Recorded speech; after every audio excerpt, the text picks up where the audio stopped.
Welcome to Novel Love Hearing. We bring you hundreds of novel audiobooks covering every genre and every kind of story you can imagine. Action? We've got it. Adventure? Absolutely. Horror? Of course. Whether it's the legendary Uchiha massacre or outrageous tales like stealing Naruto's and Sasuke's women, you'll find it here. From epic series like One Piece, Bleach, Fairy Tail, and Hunter x Hunter, to countless other adventures, our library has it all. Love novels but don't have time to read? No worries, just plug in your earbuds, sit back, and let the story take over. Good listening, and happy hearing. The Reaper of the Shinobi world isn't exactly a saint, is it? Hearing him say that, Kushina glanced away, then reached out to grab Shin's wrist. Enough training for now. I want to take a break. Will you come with me? Kushina looked at him expectantly. Shin blinked, then set aside the summoning, Impure World Reincarnation Scroll, getting to his feet. All right. Lead the way. Kushina's eyes lit with excitement. She led him off, departing from the training area. Not long after, Tsunade and Mikoto realized that both Shin and Kushina had vanished. They had been focused on training and hadn't noticed when Shin and Kushina left. Tsunade asked Conan. Conan, have you seen Shin and Kushina? Tsunade asked, scanning the spot where they'd been moments before. Yes, Kushina Nichin dragged Shin away. They went that way. Conan answered, pointing in the direction they disappeared. Tsunade and Mikoto exchanged a look. Kushina was known to drag Shin off spontaneously, often to find good food or do something random. This time, though, they had a nagging feeling it might be more than that. Should we go find them? Mikoto suggested. Tsunade agreed without hesitation. They took Conan with them and went to look for Shin and Kushina. Meanwhile, Kushina and Shin walked through a familiar forest. A place they often visited in childhood. It's exactly how I remember. Kushina said nostalgically. We used to train here constantly. Anytime I couldn't find you, I'd just check this forest. Yeah, so many memories. Shin said, glancing around. She pouted, you always trained. Never had time to just hang out. Shin gave a faint shrug. I was trying to get stronger so I could protect you, couldn't do that without training. As always, he reached out to ruffle her hair. His usual tactic whenever she got huffy. It still worked, she softened. Makes me miss those days. Back then, you only looked after me. But now. Kushina said softly. She trailed off, voice heavy with wistfulness. Sensing her tone, Shin opted for silence. After a moment, Kushina leaned into him, pressing her head against his chest, letting her arms wrap around his waist. He returned the hug, both of them enjoying the quiet closeness. Shin. I love you.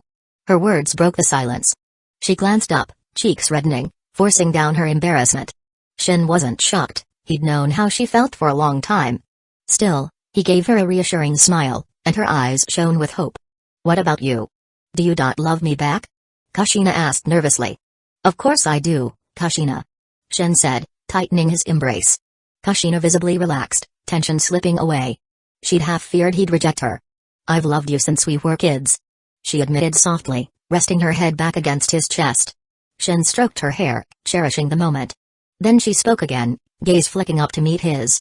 Shin, can we not go back tonight? Kushina asked, her eyes shining. A shy flush spread across her face, but it was obvious what she meant. Shin's heart gave a small leap, he'd read that message loud and clear. They were alone in the forest. No watchers, no obligations. Sure. He agreed gently. Only a fool would refuse. Kushina smiled. Feeling her warmth against him, Shin used wood style to build a modest but cozy cabin. Then they stepped inside, shutting the door behind them. Chapter 182, Mikoto won't lose. You're awake? Shin said the next morning, noticing Kushina stirring on the wind style. He gave a teasing grin. Ugh.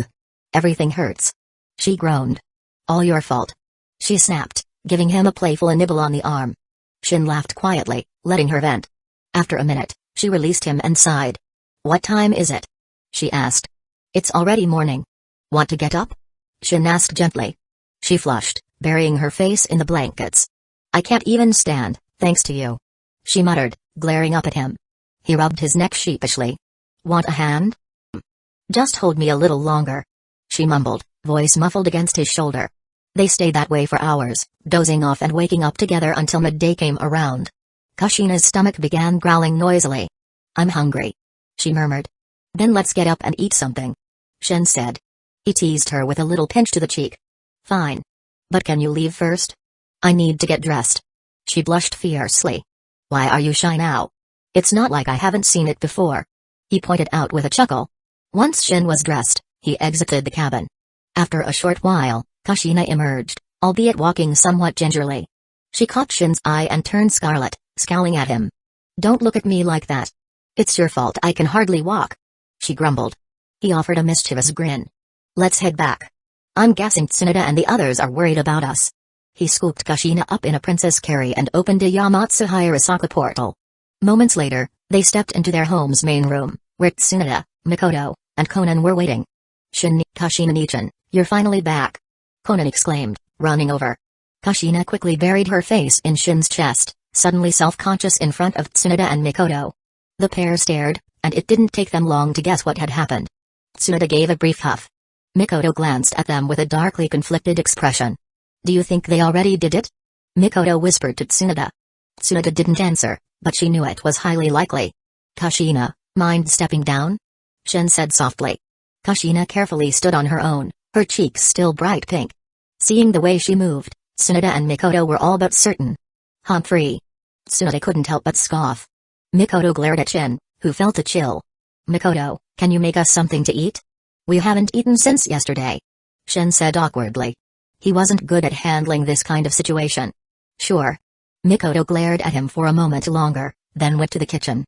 Meanwhile, Konan simply looked puzzled. "Kushina-nichan, are you hurt?" Konan asked, noticing her unsteady gait. "Yeah," she mumbled, shooting Shin a half-serious glare. "Somebody messed me up." Konan didn't understand, but Tsunade did. Kushina was clearly in the afterglow of losing her virginity. "You sly fox, looks like you had quite the night," Tsunade teased. Kushina's initial embarrassment vanished, replaced by a triumphant smirk. She even shot Tsunade a challenging look. "You jealous, Tsunade?" she taunted. "Jealous? Why would I be jealous?" Tsunade scoffed, pretending not to care. She stopped as Mikoto returned from the kitchen, carrying a plate of reheated leftovers. "We just finished eating. This is what's left.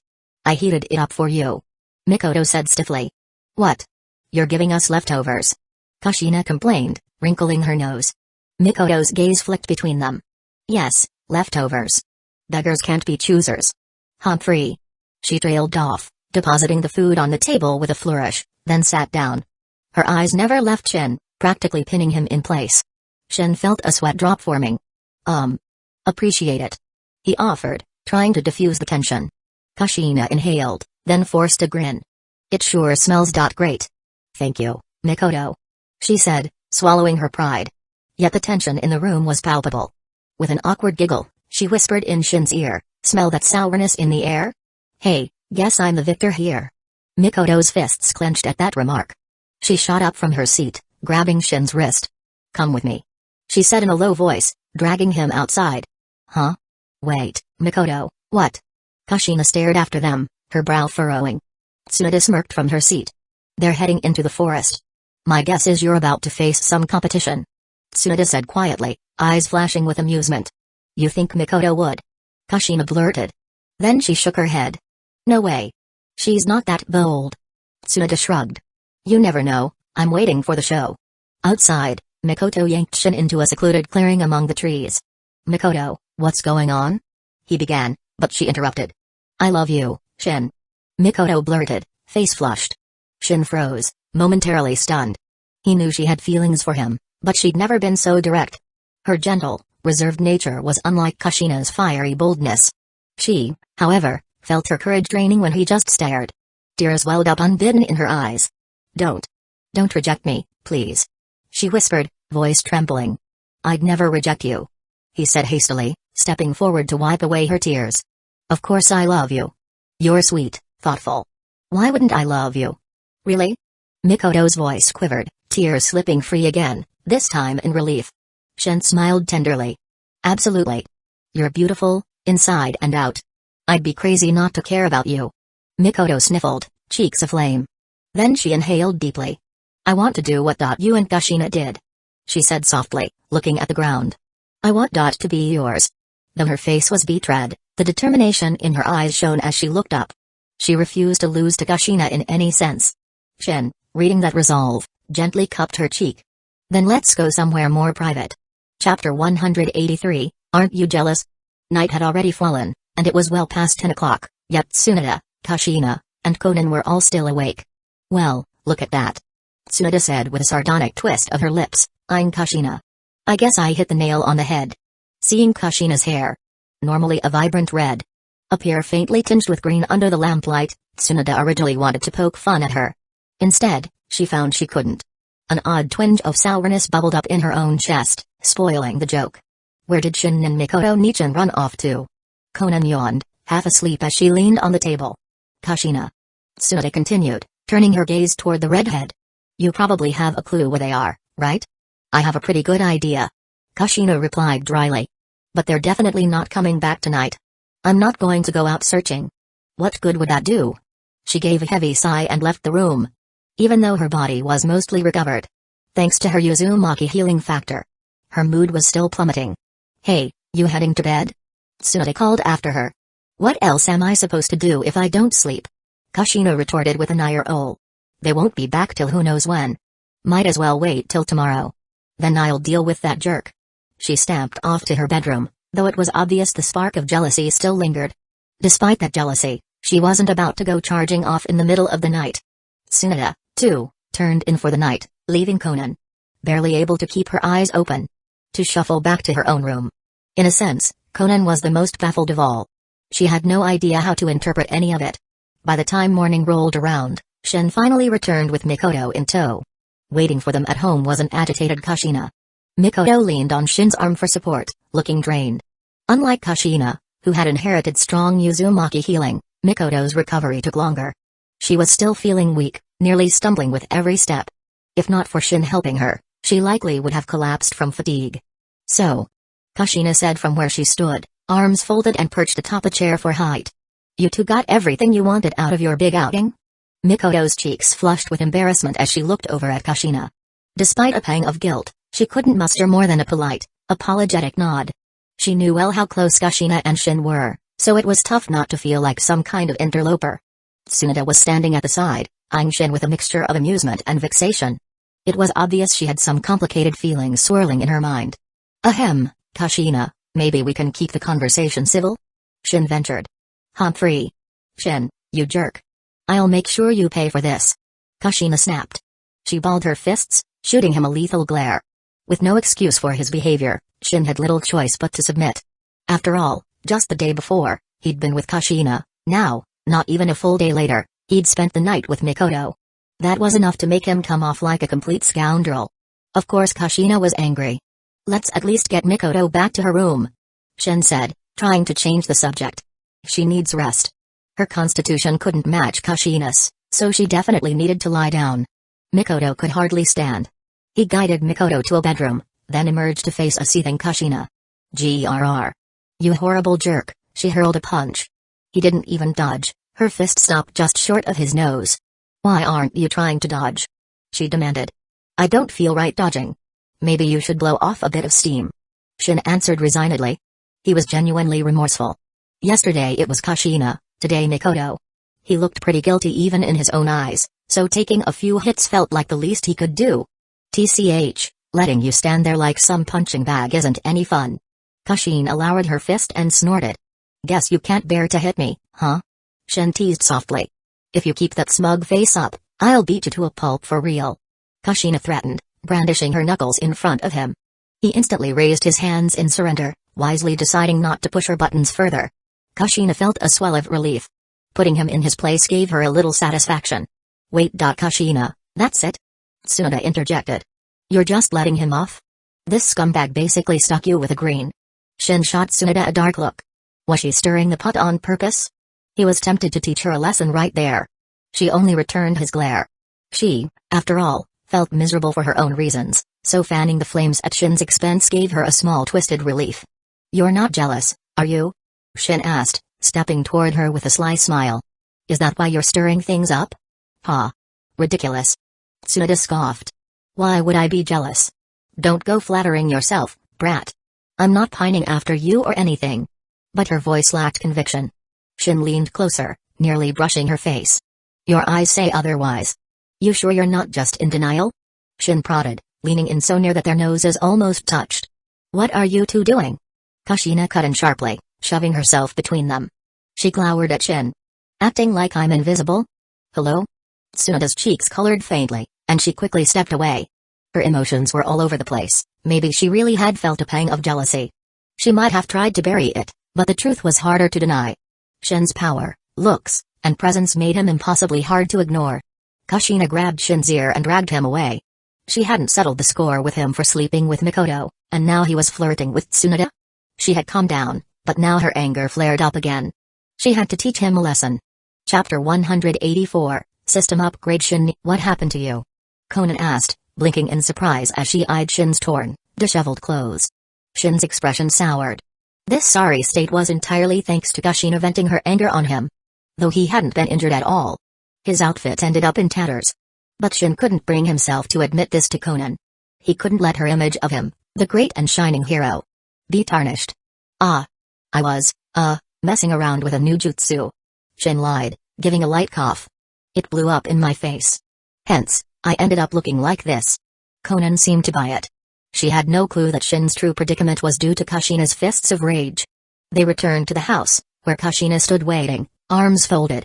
The moment Shin stepped through the door, she gave a dismissive snort and lifted her fist in a silent warning.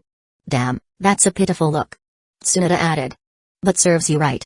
Shin rolled his eyes. Best to ignore her jab.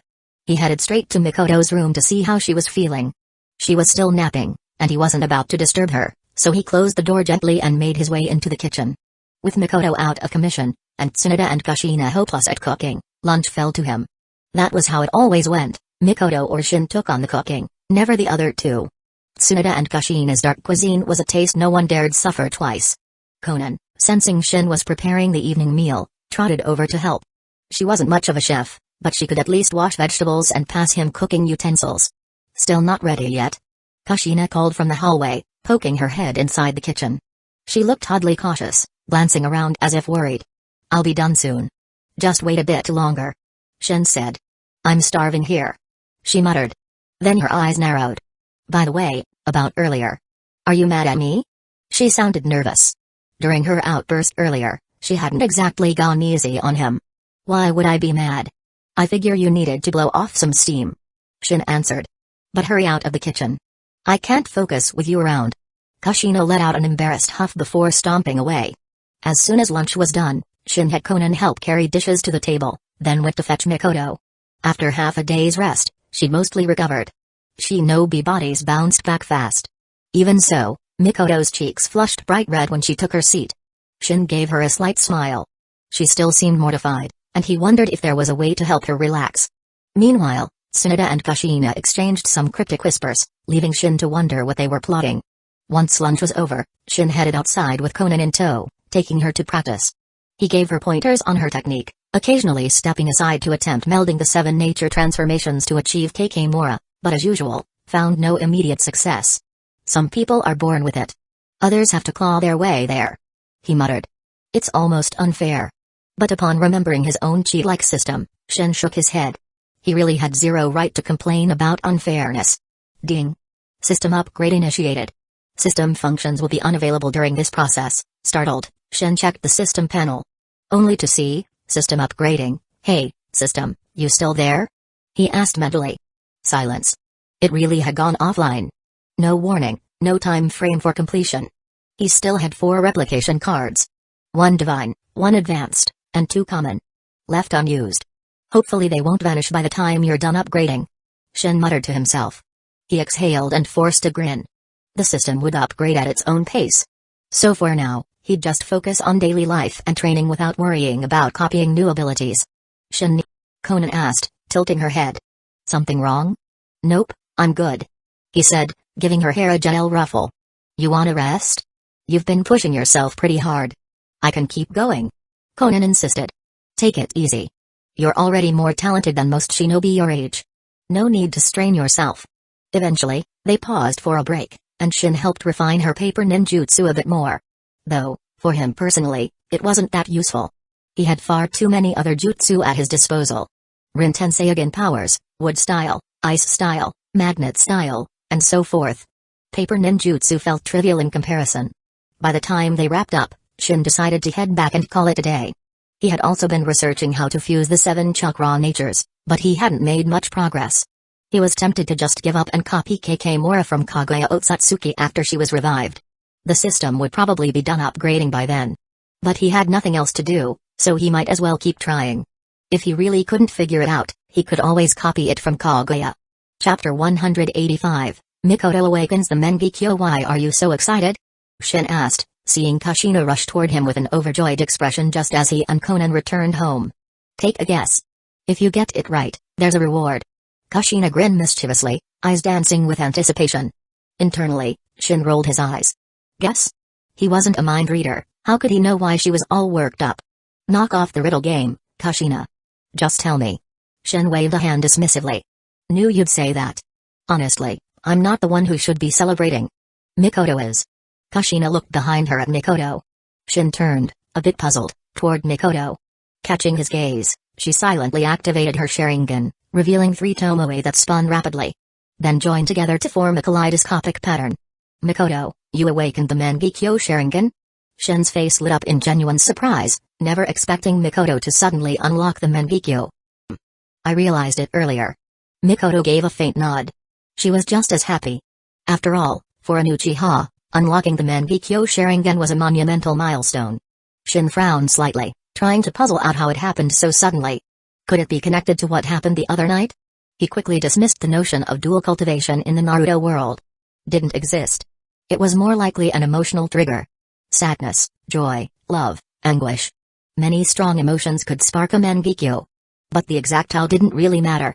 The important thing was that Mikoto now has the Mangekyo Sharingan.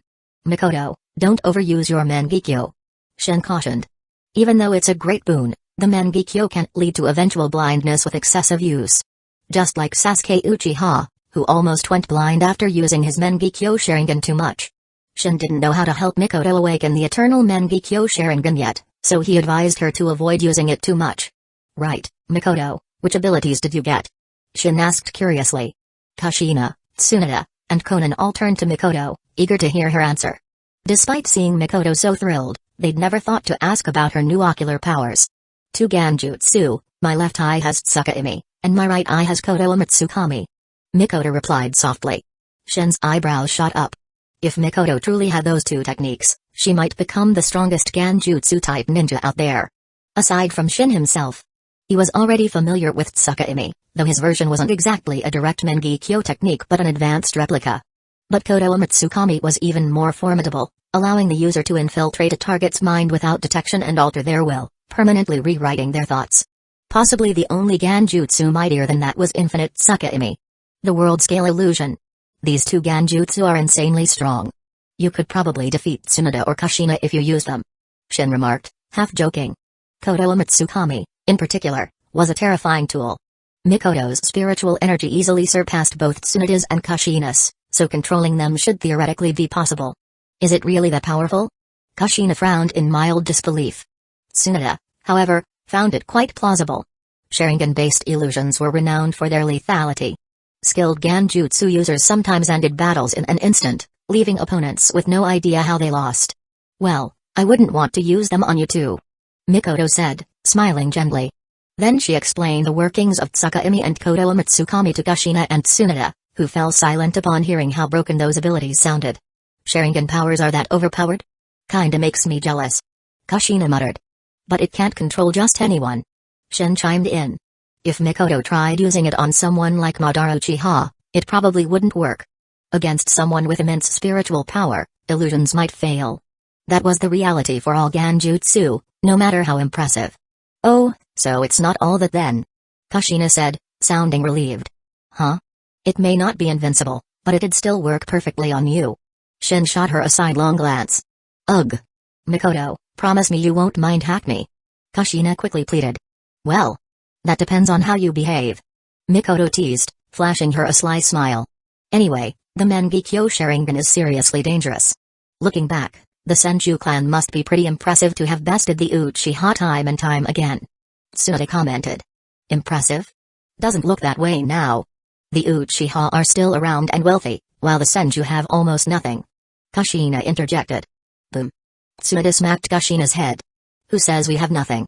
Am I not a Senju, huh? Tsunade glared. Ow. You didn't have to punch me. Kushina rubbed her head, wincing. Be grateful I didn't go all out. Tsunade grumbled, rolling her eyes. Shin watched Mikoto's Mangekyo, exhaling softly. Bad timing. His system was still undergoing an upgrade. Otherwise, he'd definitely copy her Koto Mitsukami. Chapter 186, Akage Tier Village. With only 4 people 8 years slipped by in a flash. Snowflakes drifted down across the land of whirlpools, covering the forests in a pristine blanket of white. Shin stood there, unbothered by the biting wind. Behind him floated 12 truth-seeking orbs, up from 9 before. These 3 extra orbs were something he'd forged after achieving Kakemura. The pinnacle of elemental fusion that included yin and yang style. Shin had finally merged all chakra natures and now had genuine 6 paths level power. It took 8 years, but at last, he'd fused everything successfully. The domain of Kakemura was essentially godlike in this world. Next to someone like Kaguya Otsutsuki, yes. But Kaguya herself couldn't match Shin in a fight. He also noticed the changes in his eyes from the synergy with bloodline encompassing. The original Tensei Rinnegan had gained 6 black tomoe arranged on the rings, forming the 6 tomoe Tensei Rinnegan. He wondered if an even higher form, like an 8 or 9 tomoe version, might be possible in the future. Why are you standing out here in the snow like a weirdo? Kushina's voice cut across the wind, drawing Shin's gaze. I wanted to test my new powers, but there's no suitable opponent. He let the orbs fade, then faced her with a rueful shrug. He truly wished for a challenge but found none worth fighting. You sound bored. Then how about joining my village? Give me a hand building it up. Kushina asked, eyes sparkling. Shin gave her a flat look. You mean that village of yours with only 4 people? Indeed, 8 years had passed, yet the village Kushina built, Hidden Sand Village, still had exactly 4 members, herself, Mikoto, Tsunade, and Konan. After incessant pestering from Kushina, Tsunade and Mikoto finally caved and joined. They went through multiple name changes. Originally Beautiful Shinobi Village, which was too cringe. Eventually, they settled on Hidden Sand Village. Kushina served as the first Suikage, but the village struggled with expansion. She was determined to recruit Shin, but so far, no luck. You're looking down on us again. Kushina huffed. We might be small, but we are strong. She did have a point. Tsunade, Mikoto, and Konan all achieved Kage tier strength, making them each as strong as any major village's leader. On paper, that was an impressive ratio. But 4 ninjas total was, well, awkward. Yes, 4 people still hardly qualifies as a proper village. Shin quipped. Kushina put her hands on her hips, cheeks puffed in annoyance. Don't keep harping on the 4 people part. You'd make 5 if you joined, and we'll definitely expand in the future. But you once said your village only accepts female shinobi. So you basically excluded me from the get-go, right? Shin suddenly remembered her earlier stance. That rule doesn't apply to you, dummy. You're my man. I'm allowed to make exceptions. Kushina shrugged as if it were obvious. Yeah, thanks but no thanks. Suddenly I recall something else I need to do. Bye. Shin coughed awkwardly, then vanished into a swirl of black portal space. He wasn't about to become the village's manual labor. Tsunade and Mikoto had only given in because they couldn't handle Kushina's relentless pressure, but Shin refused. Damn it. She headed back inside, only to see Tsunade, Mikoto, and Konan sipping tea. Mikoto shot her a sympathetic look. He's not back yet? Mikoto asked. I tried to recruit him again, and he ran off. Can you believe that? She flopped down and grabbed a nearby cup, downing the steaming tea in one gulp. Only to spit it right back out, wincing. Ow, so hot. She nearly spit it out, glaring at Mikoto accusingly. Why didn't you warn me it was so hot? You drank it too fast for me to say anything. Mikoto said calmly. Fine, anyway, any bright ideas on how we get Shin to join us? Kushina switched topics, eyeing them hopefully. Can't think of anything. Konan shook her head. I might have one. Tsunade spoke up. Really? Kushina's eyes lit with hope. Simple. Just pester him until he gives in, the same way you cornered us. Let's be honest, if we hadn't caved, we'd still be free. Tsunade said dryly. Tsunade, that's so mean. Kushina grumbled, a little stung. But then her eyes lit again. Still, it might work. Mikoto cleared her throat, a mischievous glint in her eyes. Leaning in close, she whispered to Kushina, or you could. Let's say. Entertain him so well he just can't say no. In an instant, Kushina's face flared scarlet. What kind of weird suggestion is that, Mikoto? She hissed, glaring while the rest of them wondered what they were whispering about. Tsunade noticed them murmuring secretively. Hey, what are you two whispering about? Speak up. Tsunade demanded, unable to catch their hushed exchange. We can't tell you. Kushina shot Tsunade a look, then shook her head firmly. Ask Mikoto if you want details. Tsunade turned to Mikoto, but faced with Tsunade's stare, Mikoto certainly wasn't about to repeat that spicy idea out loud. So in the end, Tsunade was left in the dark. And poor Kushina's plan to recruit Shin stayed as stalled as ever. Chapter 187, Submitting to her charm. After all, late into the night, Kushina and the others were still scheming about how to pull Shin into Hidden Sand Village. Completely unaware that Shin had already left the Land of Whirlpools. At this moment, he was wandering somewhere within the Land of Fire. He ran into a white Zetsu along the way. White Zetsu? Any major developments in the shinobi world lately? Shin fixed his gaze on the trembling creature. White Zetsu's expression looked downright miserable. It couldn't believe its bad luck at running into him and could only pray to survive this encounter. This time, White Zetsu hadn't come seeking Shin. It was Shin who'd hunted down White Zetsu. Ever since Shin parted ways with Hidden Leaf Village, he relied on White Zetsu's scattered clones for intel. With his Kagura mind's eye, locating a White Zetsu clone was child's play. He wanted updates on the current state of the shinobi world. Based on the original timeline, the Third Shinobi World War should be kicking off around now. But everything seemed too quiet. White Zetsu just stood there, silent. I asked you a question. Didn't you hear me? Seeing no response, Shin's tone turned cold. White Zetsu shuddered. And my apologies, Shin-sama. There is one major event has occurred in the shinobi world. Major event? Let me guess, the third Kazekage's gone missing? White Zetsu's eyes widened in surprise. Shin smirked. So he'd guessed right. I see. So the third Kazekage really is missing. Word is, Hidden Sand Village suspects Hidden Leaf Village, correct? Yes, Shin-sama. The Kazekage vanished without a trace. Furious, Hidden Sand Village is pointing the finger at Hidden Leaf Village. White Zetsu wasn't sure how or why the Kazekage disappeared. No intel from Madara had touched on that. It simply didn't fall under their main objectives. Shin gave a brief snort of laughter. Hey! The third Kazekage was losing his touch. What a disgrace, ended up getting killed by some kid. Pathetic, if you ask me. He actually knew the truth. The third Kazekage had been killed by Sasori of the Red Sand, who was still just a teenage boy, nowhere near Kage level. Regardless of how Sasori pulled it off, ambush or cunning trick, it hardly changed the fact that it was a pitiful end for the Kazekage. White Zetsu, curious, tried fishing for details. Shin-sama, do you know who actually killed him? Shin merely gave White Zetsu a sidelong glance, not bothering to answer. So basically, Hidden Sand Village is gearing up to fight Hidden Leaf Village? Yes, Shin-sama. And not only Hidden Sand Village. There are signs that Hidden Stones Village and Hidden Clouds Village are on the move as well. White Zetsu answered quickly. Even if Shin didn't bother replying to its questions, White Zetsu didn't dare ignore Shin's. That's enough. You can go. Shin gave a casual wave, dismissing White Zetsu. The creature, overjoyed at its survival, scurried off in a panic. PSH, as if I'd waste the effort killing that clown. Shin shook his head. White Zetsu wasn't worth the trouble. Sounds like the Third Shinobi World War might really be brewing. He chuckled softly. Things were too tranquil these days. A war might liven up the shinobi world. And Madara is bound to stir the pot as well. Shin mused.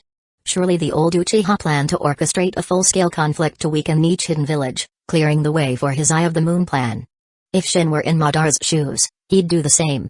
After purchasing some supplies, Shin strolled around for a bit before returning to the Land of Whirlpools, arriving by nightfall. The moment he walked in, Kushina, waiting at home, hurried over with a slight pout. Finally back. Thought maybe you ditched us. Hey. Well, I didn't. Check out the gifts I brought. Shin placed a bag on the table. Trinkets, accessories, all sorts of small items he knew the girls would like. Instantly, their eyes lit up.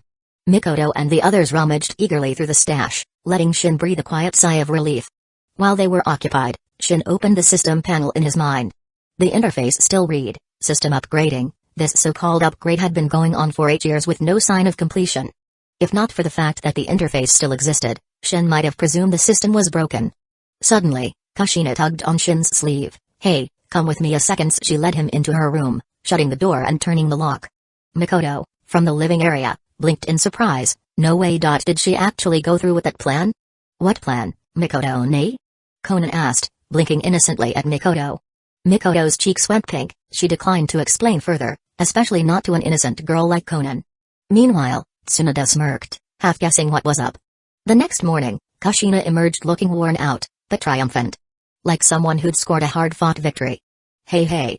So in the end, Shin's helpless before my womanly wiles. My charm is unstoppable. You guys see? I even got Shin to cave. She clenched her fist in celebration. Mikoto glanced at her, lips quirking with fake jealousy. She came to terms with sharing Shin, but it was still a bit sour seeing him spend the entire night alone with Kushina. Even Tsunade raised an eyebrow at their dynamic. Kushina hopped over to Shin. Tell him.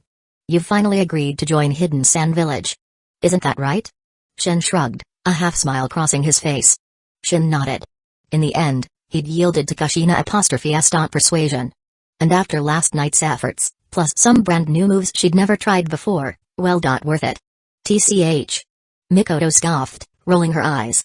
She gave Shin a sharp look, remembering how he'd repeatedly said he would never join Kushina's fantasy village. Yet here he was. Captured by the enemy. Chapter 188, The Third Shinobi World War begins late in the afternoon. Kushina sidled up to Shin and tapped his shoulder. Shin, now that you've joined Hidden Sand Village, shouldn't we try expanding the place a bit? Kushina poked him in the side, looking rather annoyed. Got some bright ideas, Kushina? Shin cocked an eyebrow at her. If I did, I wouldn't be bothering you for a plan, would I? She huffed in frustration. I don't have a miracle fix either, Shin said, shrugging. In truth, calling this handful of people a village might be an overstatement. They did build a settlement. Shin had used wood style to construct houses back then. But with no inhabitants, those buildings might as well be sprouting mushrooms by now. I thought you were the one with all the ideas, Kushina grumbled, folding her arms. She finally gotten Shin on board, but so far, he seemed about as motivated as Tsunade and Mikoto. Which was to say, not at all. Well, Shin offered, mildly exasperated, if you want ordinary villagers, I could go scoop up a bunch right now. But is that what you really want? I want elite shinobi, Kushina declared, nose in the air. Shin gave a resigned sigh. Then I guess this place stays the same size forever. Without average civilians as a foundation, how's a village supposed to grow?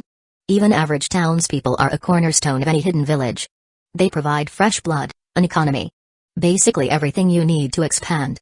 Shin still had no clue what Kushina's plan was. He changed the subject abruptly. By the way, I picked up some info. The Third Shinobi World War might spark off soon. Third Shinobi World War? Tsunade frowned. For a moment, she looked puzzled. What are you talking about? The Shinobi world's been pretty peaceful. Kushina said, eyeing him skeptically. Peaceful? Only on the surface. Beneath it, everything's a mess. It always is, Shin answered with a small chuckle. Indeed, even in supposed times of peace. Hidden villages schemed in the shadows, each working their own agenda. So they spent only a few years rebuilding after the last war, and now they're eager to destroy each other all over again. Typical. Mikoto murmured, shaking her head in dismay. Conan fell silent. She was a war orphan, after all. The thought of another conflict made her uneasy. Kushina, however, straightened her shoulders. If a war does break out, maybe we should join in. Isn't it a chance to make Hidden Sand Village known? She sounded strangely excited. After all, Hidden Sand Village was practically unknown, so perhaps a war was the fastest way to gain notoriety.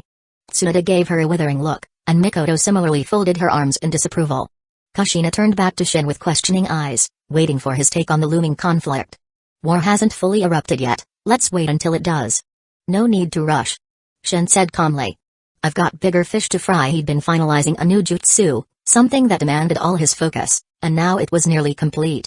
Especially with his mastery of yin-yang style, he felt ready for the finishing touches. Meanwhile, in Hidden Sand Village. It's been half a month since the third Kazekage disappeared. We can't hide his absence much longer, Chio muttered, frowning deeply. Turning to her brother, Ebizo, she added, the village is growing restless. Ebizo nodded. We need to appoint a fourth Kazekage soon, or things will only worsen. They'd managed to keep word of the Kazekage's disappearance from spreading far, but more and more people had begun to suspect. And a good chunk of them suspected Hidden Leaf Village had something to do with it. Half a month had passed since his disappearance. Nobody believed he'd still be alive after vanishing for so long.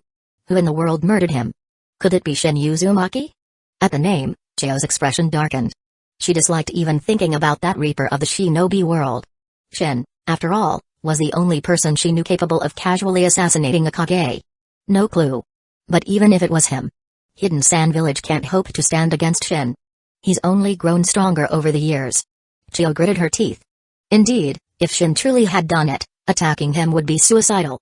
Then we'll simply pin the blame on Hidden Leaf Village. Whether it's true or not doesn't matter.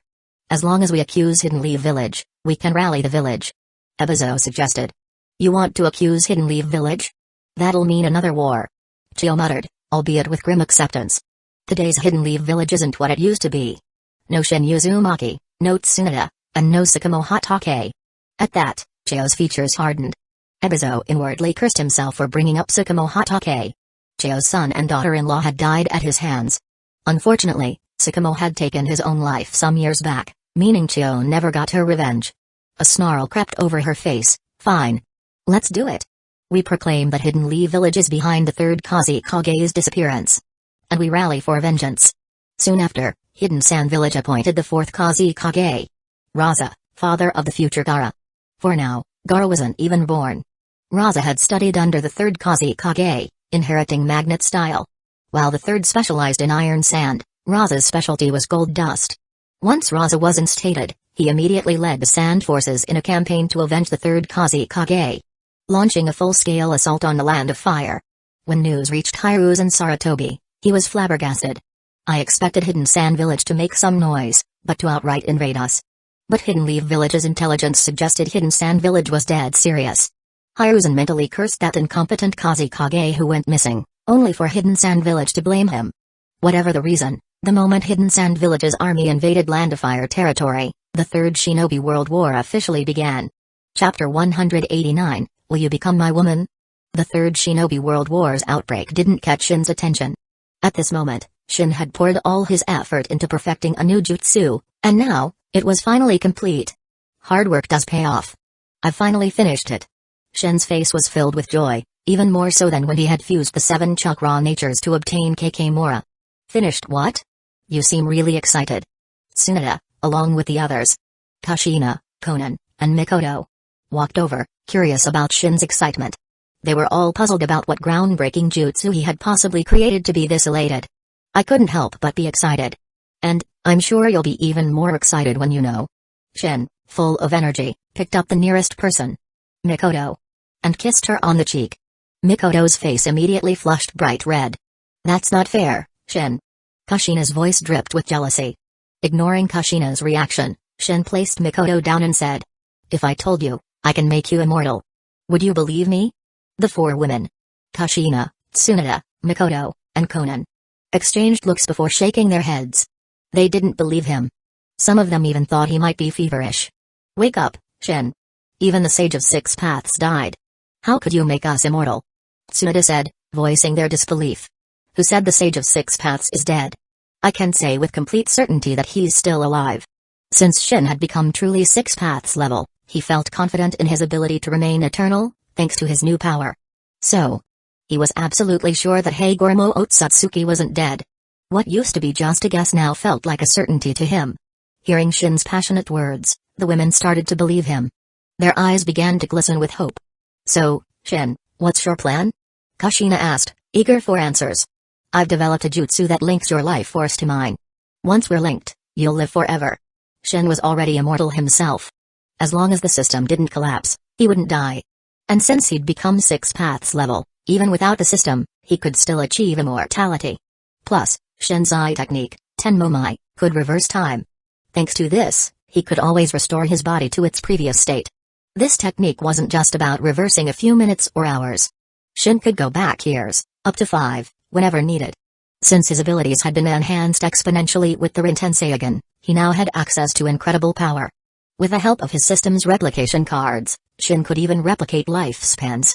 While immortality might be a challenge for others, Shin could easily make it happen. Wait, so you're saying that you've already achieved immortality? Kushina asked, confused. Yep, once your life is connected to mine, you'll live forever, too. You'll remain young as well. Shin explained, a confident smile on his face. As he spoke, the concept of eternal youth and immortality was something that would certainly appeal to any woman. After all, what woman wouldn't want eternal youth? Even Konan, who usually remained distant, was intrigued. That was why Tsunade, Kushina, Mikoto, and Konan agreed to learn the sealing technique that would grant them everlasting youth, as long as their chakra wasn't depleted. However, Shin's version was even better. It was immortality plus eternal youth. Well, hurry up and show us this jutsu, then. Kushina urged, clearly eager. Now, I need to make sure that you all fully trust me with your lives. Are you willing to do that? Shin asked, looking at them seriously. Of course, we trust you. Kushina replied without hesitation. The others nodded in agreement. Alright, here we go. Shin said, his face serious. Activating his Rin-tensei again. The power within him surged. The 12 truth-seeking balls floated behind him as Shin began the process. Yin-yang style, life contract. With the 6 paths chakra surrounding them all, the energy intertwined and linked their lives to Shin's, forging an unbreakable bond. Can you feel any change? Shin asked them. Yes, Shin. My chakra reserves have increased. Conan replied, her eyes wide in surprise. My Sharingan. It's changed. Mikoto said as her 3 Tomoe Sharingan began spinning faster, evolving into the Mengekyo Sharingan.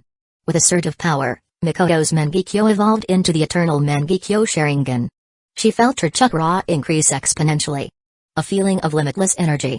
Shin watched with a slight surprise as Mikoto's eyes changed.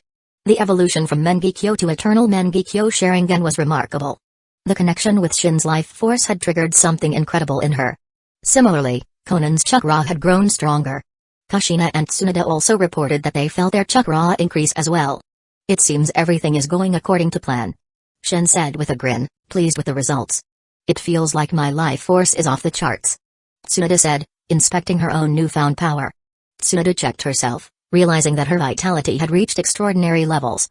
If she continued like this, immortality and eternal youth were no longer just fantasies. By the way, Tsunade, didn't you say a long time ago that if I could make you immortal, you'd offer yourself to me? Shin teased, a sly smile creeping across his face. When did I ever say that? Tsunade's eyes darted around nervously, trying to avoid the topic. A promise is a promise. Shin took Tsunade's hand, flashing her a knowing smile before vanishing with a flicker of his body. Kushina and Mikoto exchanged a knowing glance but didn't react negatively. After all, they had expected the state to come sooner or later. Yet, it didn't stop a little jealousy from bubbling up. Tsunade, if I make you my woman, will you agree? Shin asked, his voice serious. He and Tsunade now stood on the shore. Tsunade looked at him for a moment but then nodded. She had liked Shin for a long time, but her hesitation had always been due to their age difference. Now that immortality was on the table, that issue didn't matter. I'm agreeing because I didn't want you to be sad. Tsunade said, trying to hide her embarrassment with a tsundere act. I understand. Shin smiled warmly at her. Since Tsunade had agreed, Shin figured it was time to take their relationship to the next level. Without wasting another moment, Shin used wood style again, creating another stunning home on the beach. He took Tsunade by the hand, leading her toward the house. Tsunade blushed but didn't protest. In fact, she couldn't be happier about what had just transpired. Chapter 190, Kushina, clearly, I am the main wife. Kushina nay, Mikoto nay, aren't we going to wait for Shin? Conan asked, her face slightly flushed. Conan could already guess what had happened. She wasn't the naive little girl she used to be. What's there to wait for? They're probably not coming back today. Let's eat and sleep, Kushina said, a hint of jealousy in her voice as she pouted. I told you, Mikoto, I said we shouldn't cook for them anymore. What's the point? We're just wasting time. Kushina's words echoed through the room as the 3 women silently finished their meal before heading to their rooms to rest. The next morning, Shin woke up in a house made from his wood style. Tsunade had already stirred from her sleep and caught Shin staring at her intently. Why are you staring at me? Tsunade felt a little bashful under his gaze, pushing him lightly in an annoyed manner. Because you're beautiful. Shin replied honestly. Since Tsunade's transformation, after her unique life-changing experience, she has become even more alluring than before.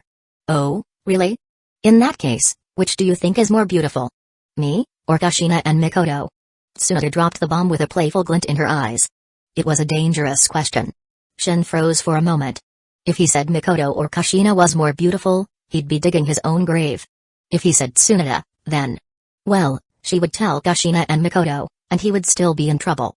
Well, each of you has your own charm. I can't really compare. Shin answered with a forced smile. He had to avoid offending anyone, and Tsunade didn't push it, though she was a little dissatisfied with the neutral response.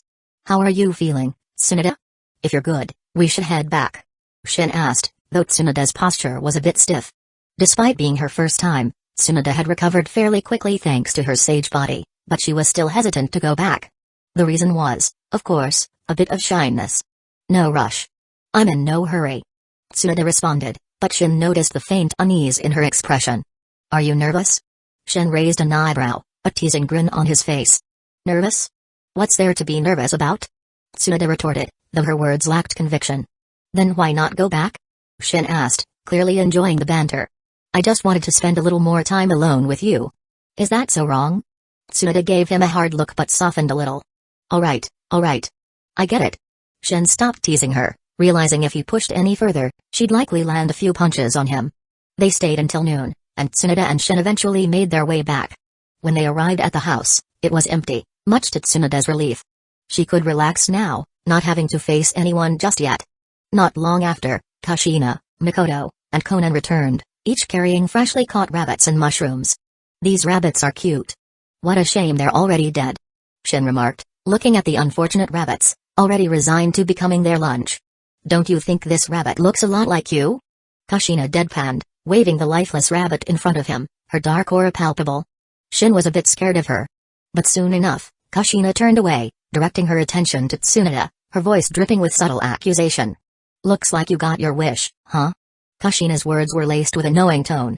Tsunade's demeanor had shifted, and her slight discomfort while walking confirmed her suspicions. That's right. Tsunade nodded calmly, a small smirk creeping onto her face. She had been embarrassed before, but now that she saw Kushina and Mikoto, her nervousness disappeared. You're so shameless about it. Kushina's fists clenched, her eyes narrowing as though ready to challenge Tsunade to a duel. There's nothing shameful about it. Why shouldn't I be proud? Tsunade rolled her eyes. I'm the main wife, why don't you show some respect? Kushina's voice had an edge to it as she leaned forward, her pride clearly on display. Do you want me to bow to you, Kushina? Of course. Kushina said, raising her chin. Is that so? And who exactly acknowledged you as the main wife? Mikoto? Do you think she agrees with that? Tsunade raised an eyebrow, glancing at Mikoto. Kushina immediately shot a look at Mikoto, silently pleading for her support, but Mikoto only glanced back, completely ignoring her. Of course, Mikoto wouldn't help her here. She wasn't about to pick a side when it came to this argument. Kushina's gaze shifted to Shin, but he had already slipped away. Conan, have you seen where Shin went? Kushina asked, frustration rising. I saw him use space-time ninjutsu and leave, but I'm not sure where he went. Conan shrugged, her expression calm. Well, fine. Let's not go back just yet. Kushina muttered under her breath. Meanwhile, Shin had already left the land of whirlpools, entering the land of fire. As he walked, a message came in. War between Hidden Leaf Village and Hidden Sand Village has officially broken out. That didn't take long. Shin murmured, intrigued. He felt a spark of curiosity and decided to check out the battlefield for himself. The battle was already underway in the Land of Rain, a tragic location that often became the center of wars due to its location between the great nations. Shin shook his head.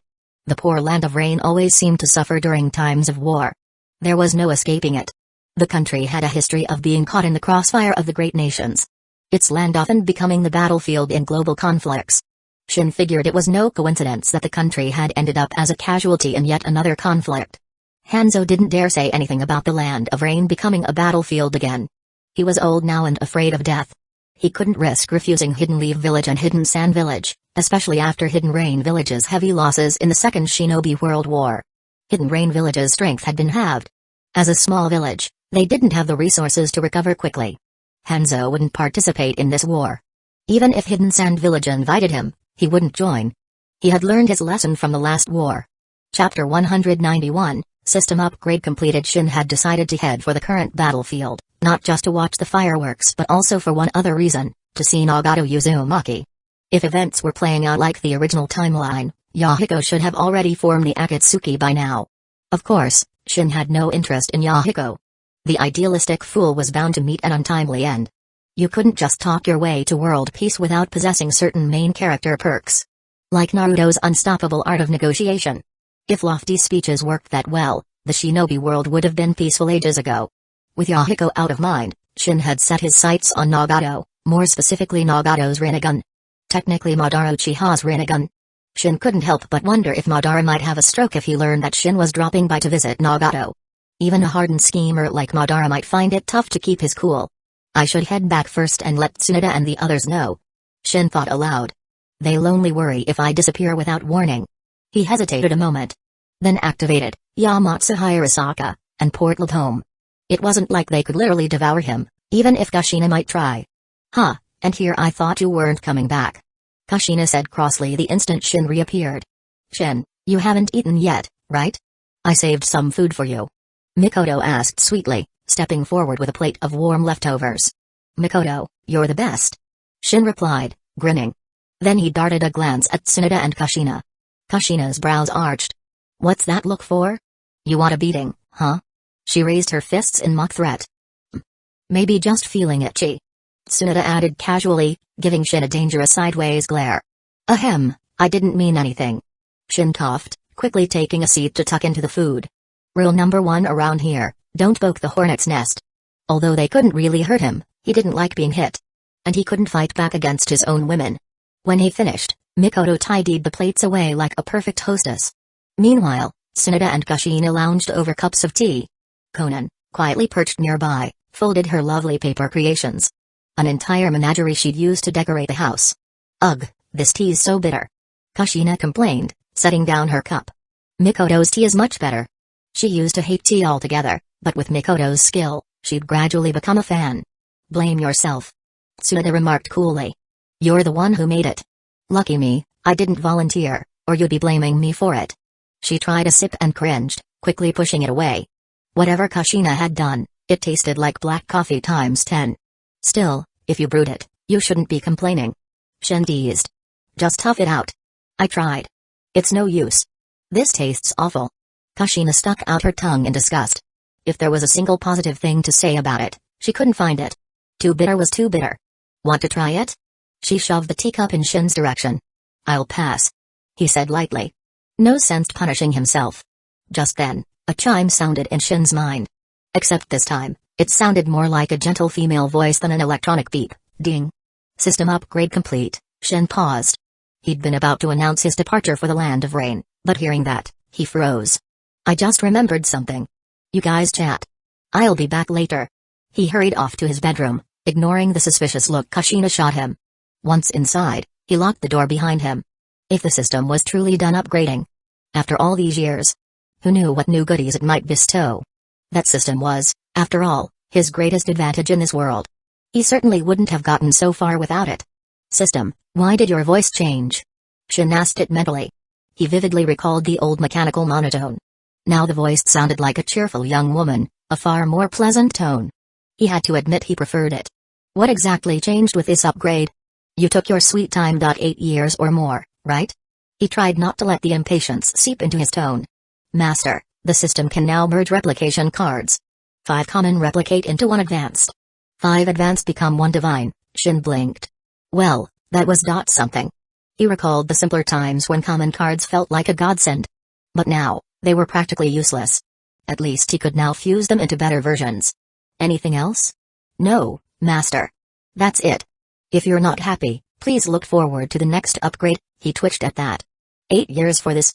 Sure, it was nice to have a female voice instead of the robot, but 8 years. Did he expect too much?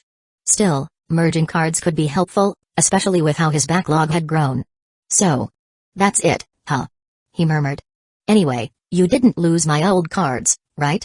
You can verify your inventory, Master. He opened the system panel.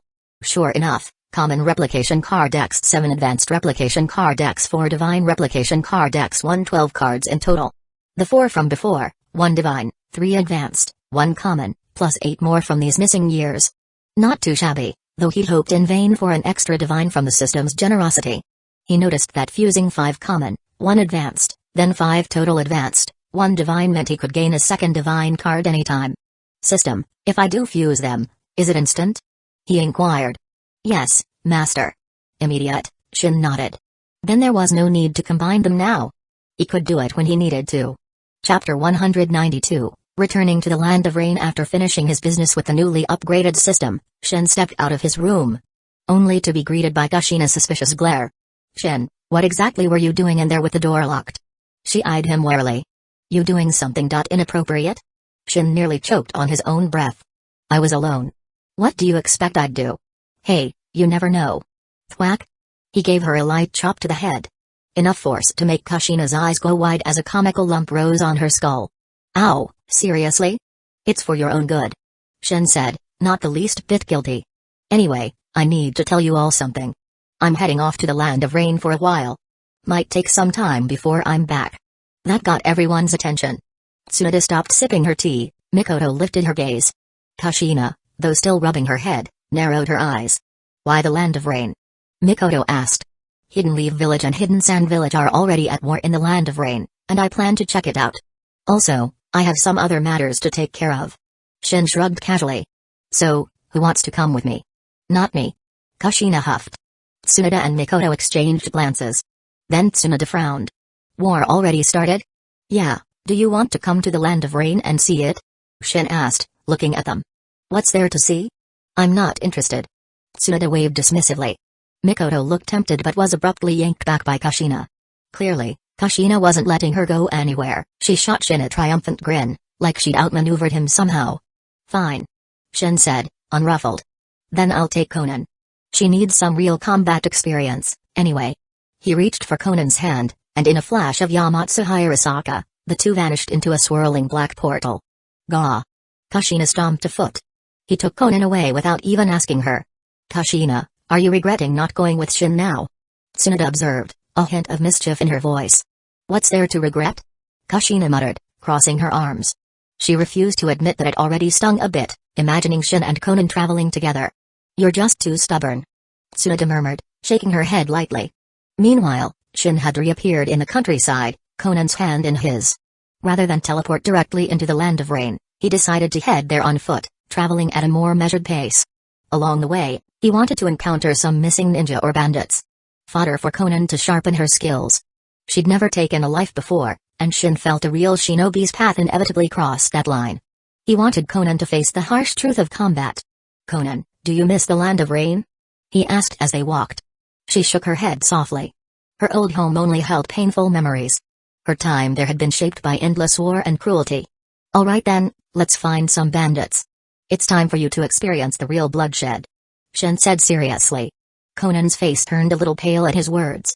Though she'd seen many corpses and the carnage of battle, she had never actually killed anyone herself. This is something every ninja must experience. After all, being a ninja is synonymous with blood and fire. Shin reassured her, holding her hand. The presence of war between Hidden Leaf Village and Hidden Sand Village seemed to have encouraged more mountain bandits and rogue ninjas in the Land of Fire, so it didn't take long for them to encounter some. At first, Conan struggled to hold herself back from getting emotional, but as time passed, she gradually adapted to violence. Conan, your strength is already among the best in the shinobi world. But remember, never show mercy to your enemies. Shin said seriously. I understand, Shin. Conan nodded, taking his words to heart.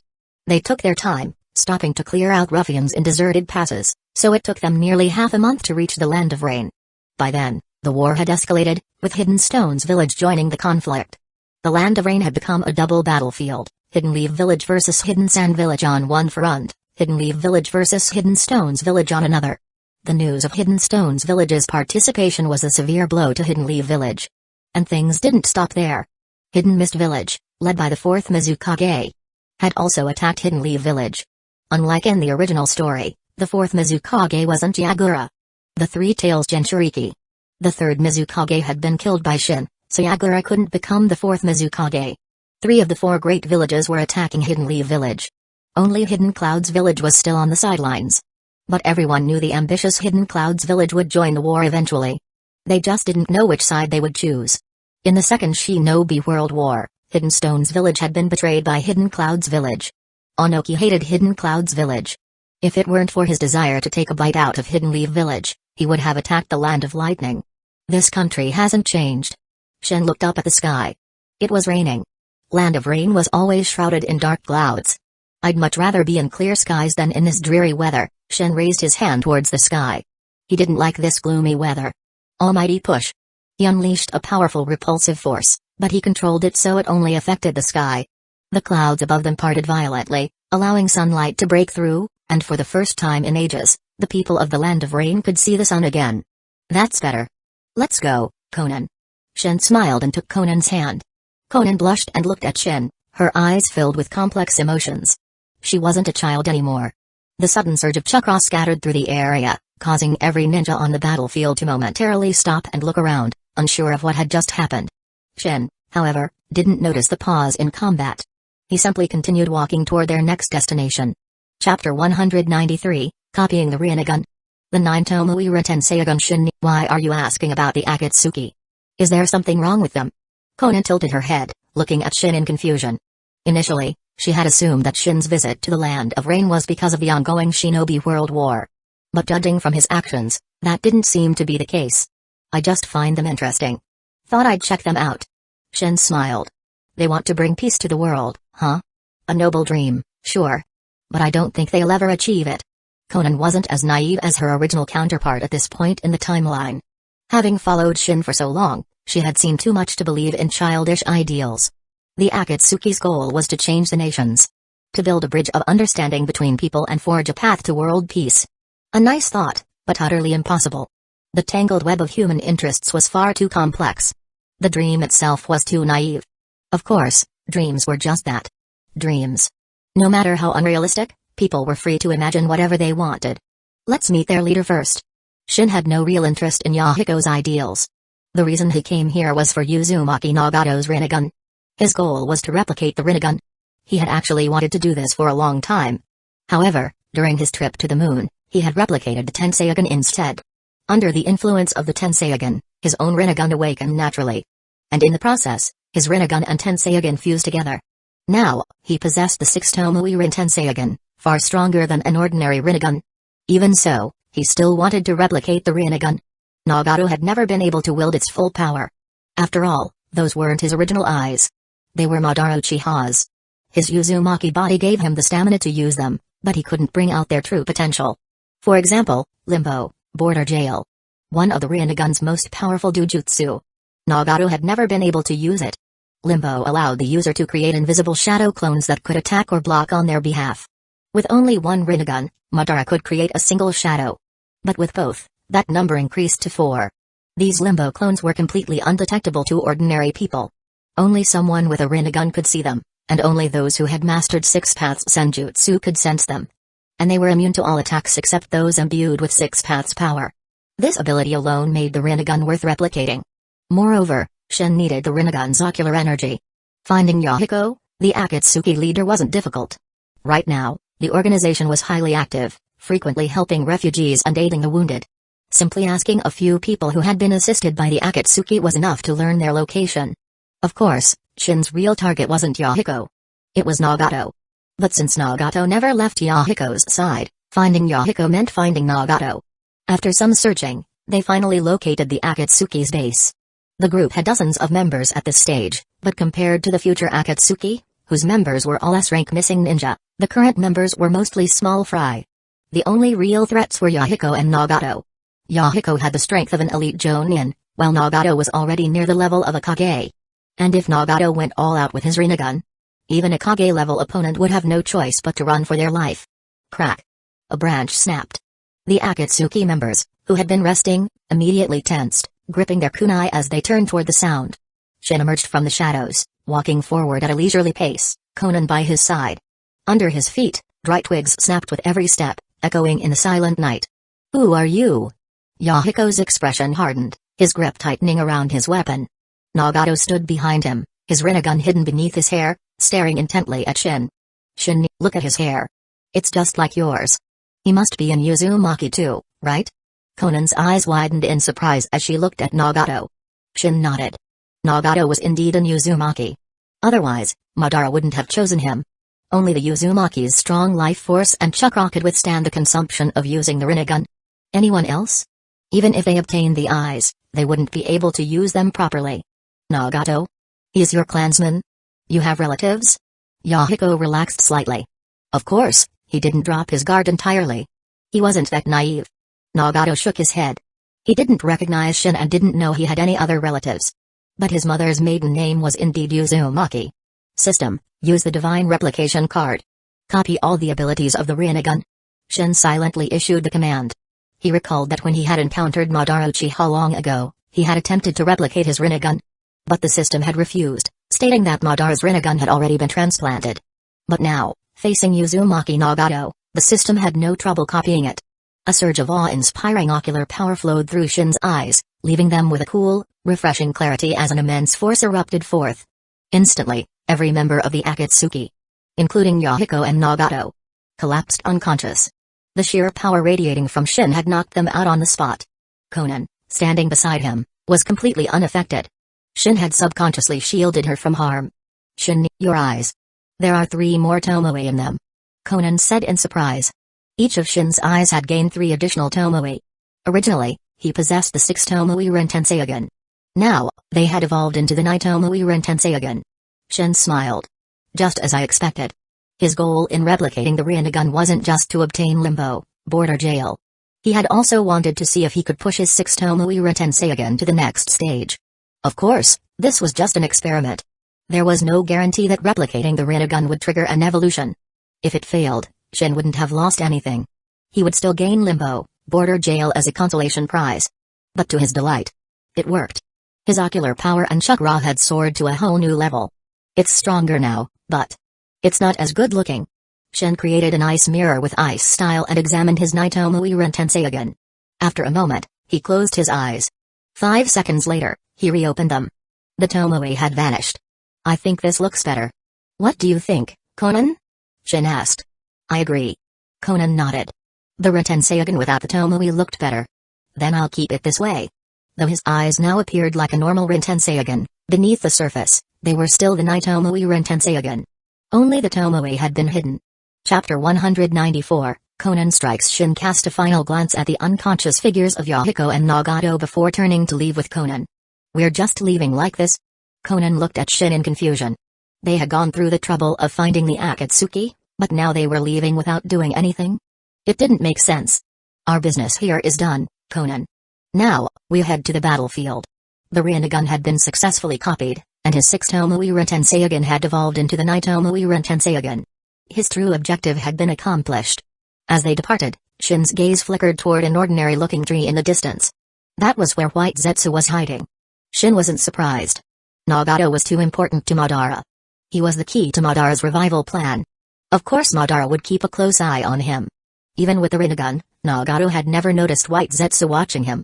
The creature's mayfly technique made him practically undetectable. White Zetsu might not have been strong, but when it came to hiding, there were few who could match him. Once Shin and Conan were out of sight, White Zetsu emerged from the ground and approached Nagato, checking his condition. Nagato was fine. Just unconscious. Still, White Zetsu had to report back to Madara. It wasn't long before the message reached him. Uzumaki Shin went to see that brat? Madara's killing intent flared. He immediately thought Shin was after his Rinnegan. Madara-sama, Uzumaki Shin didn't lay a hand on Nagato's Rinnegan.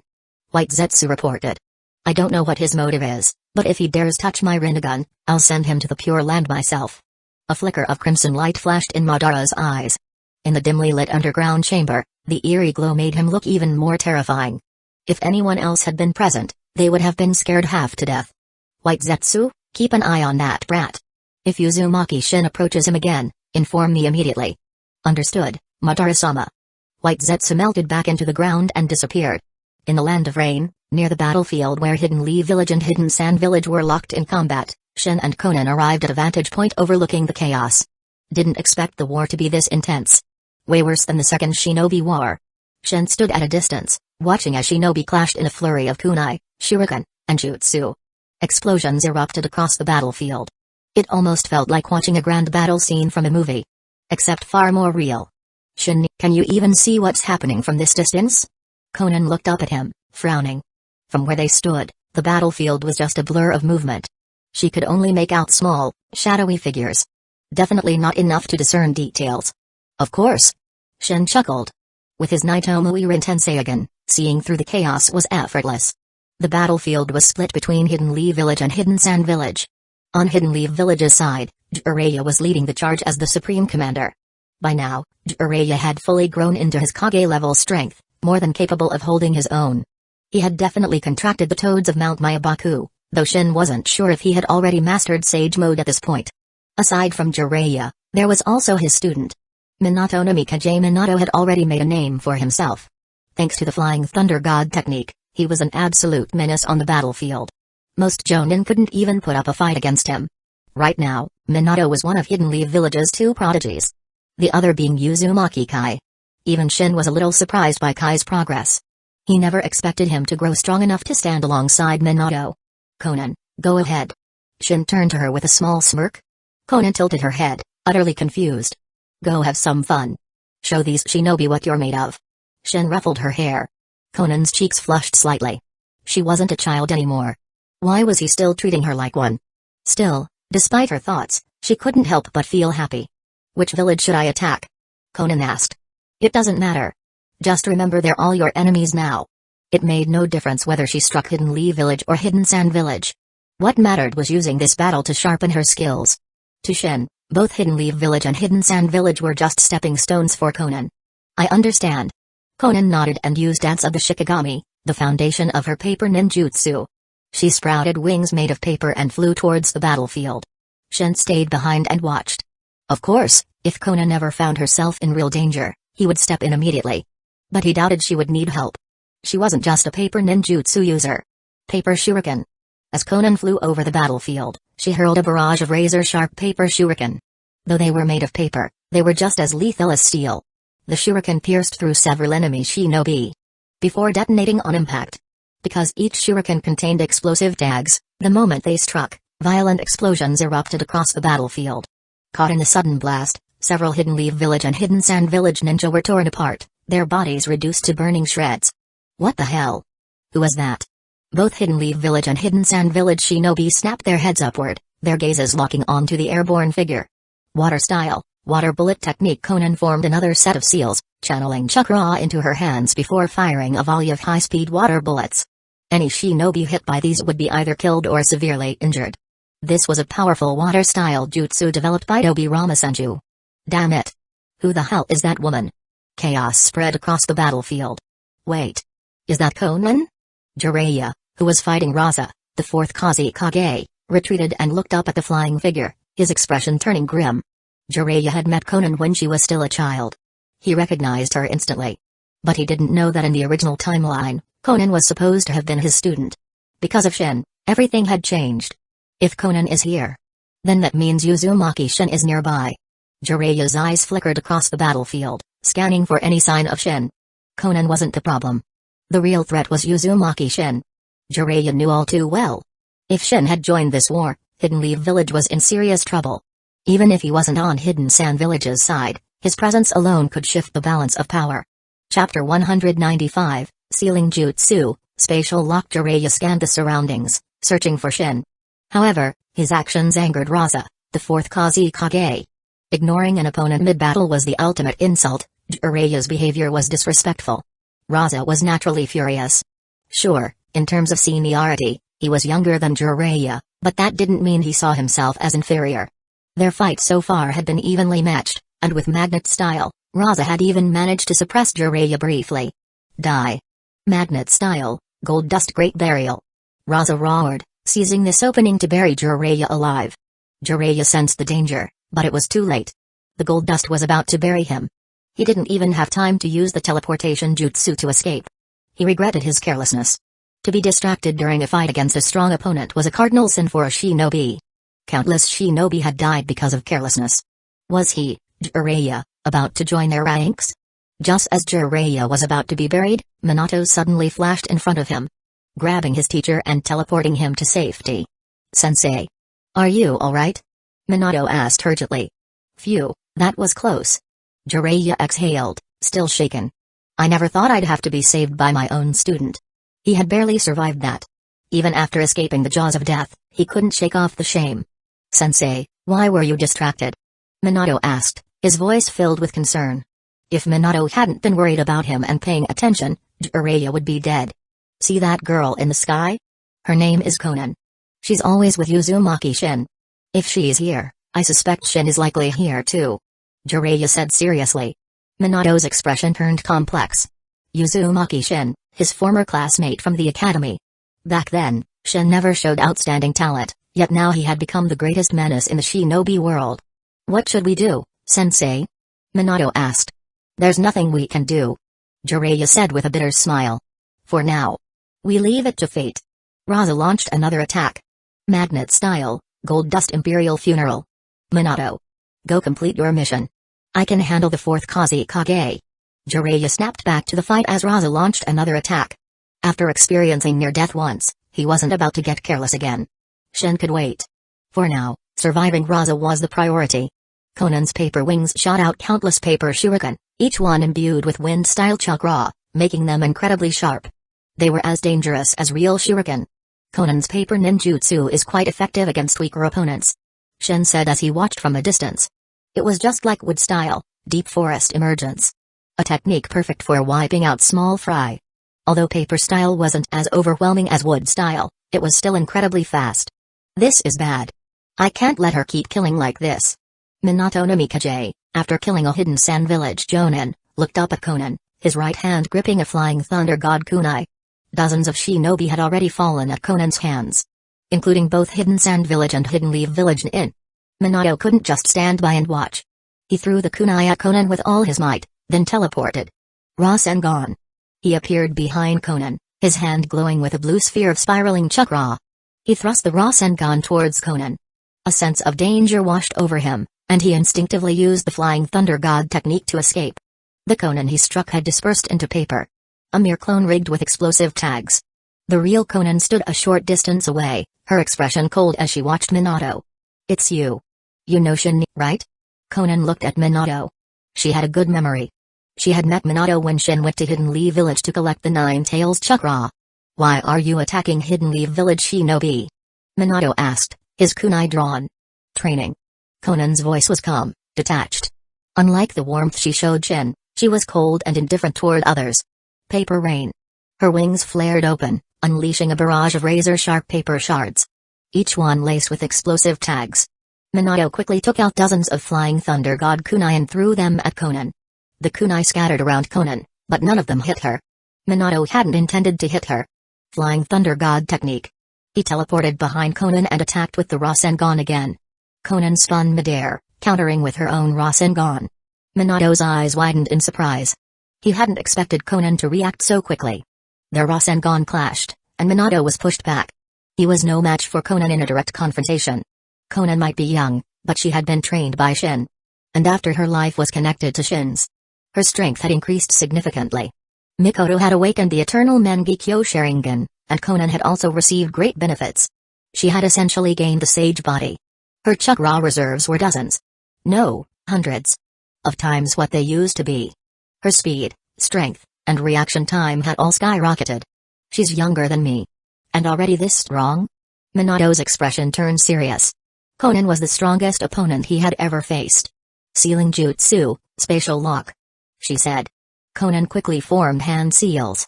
The space within a 100-meter radius was sealed. No space-time ninjutsu could be used within this area. This was Shin's custom jutsu. Designed specifically to counter space-time ninjutsu users like Minato.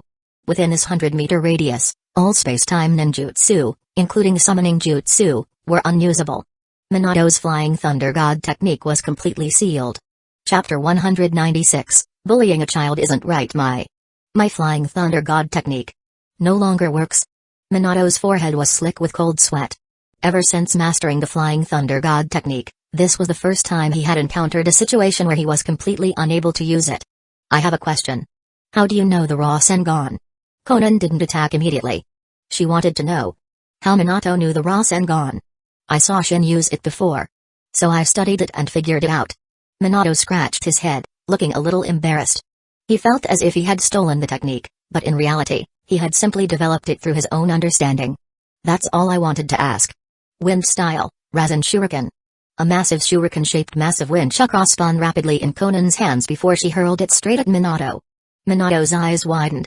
This was the greatest crisis he had ever faced as a shinobi, especially now that his flying thunder god technique was sealed.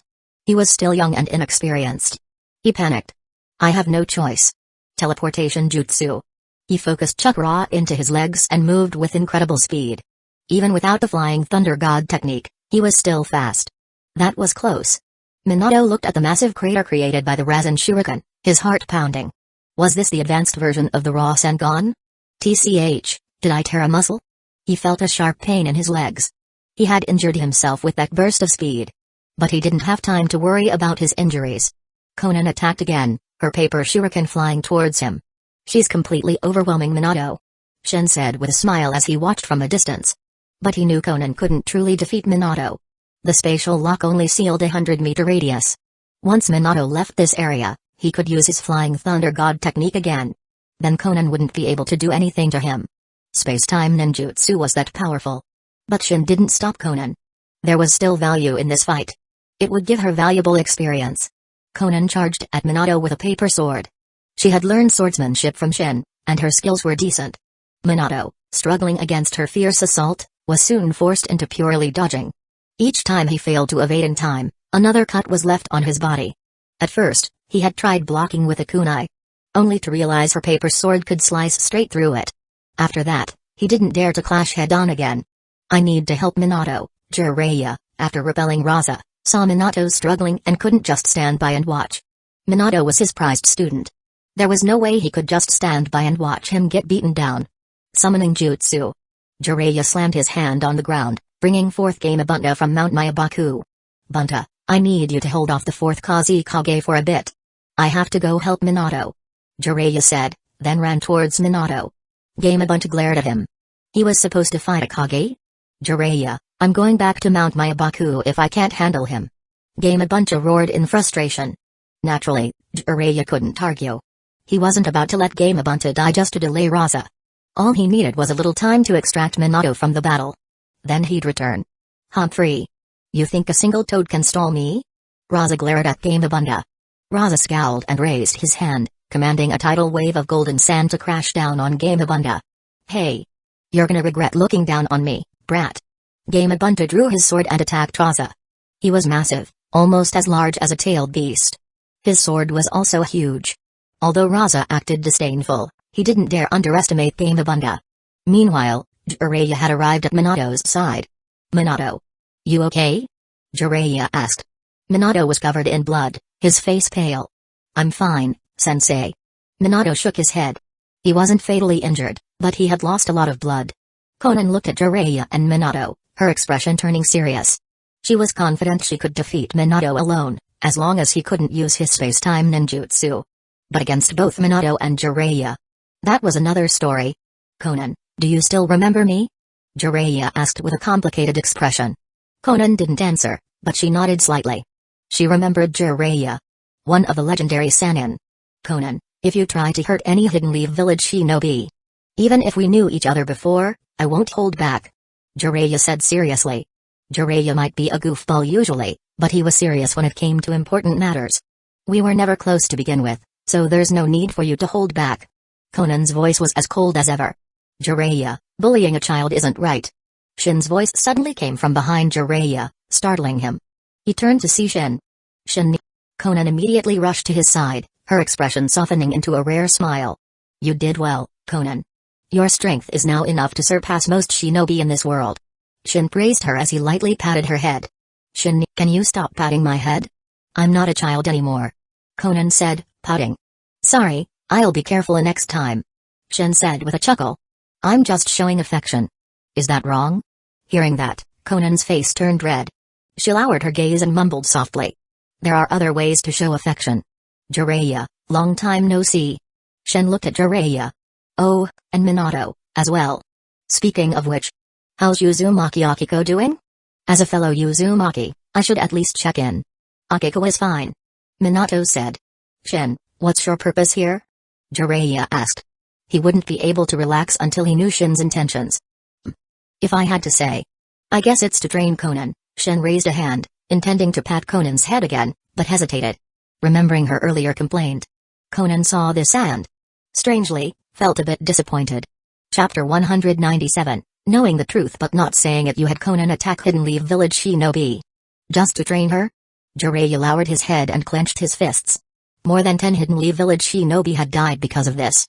Although it wasn't just Hidden Leaf Village shinobi who died, Jiraiya still couldn't accept it. Neither could Minato. Shin glanced at them and said calmly.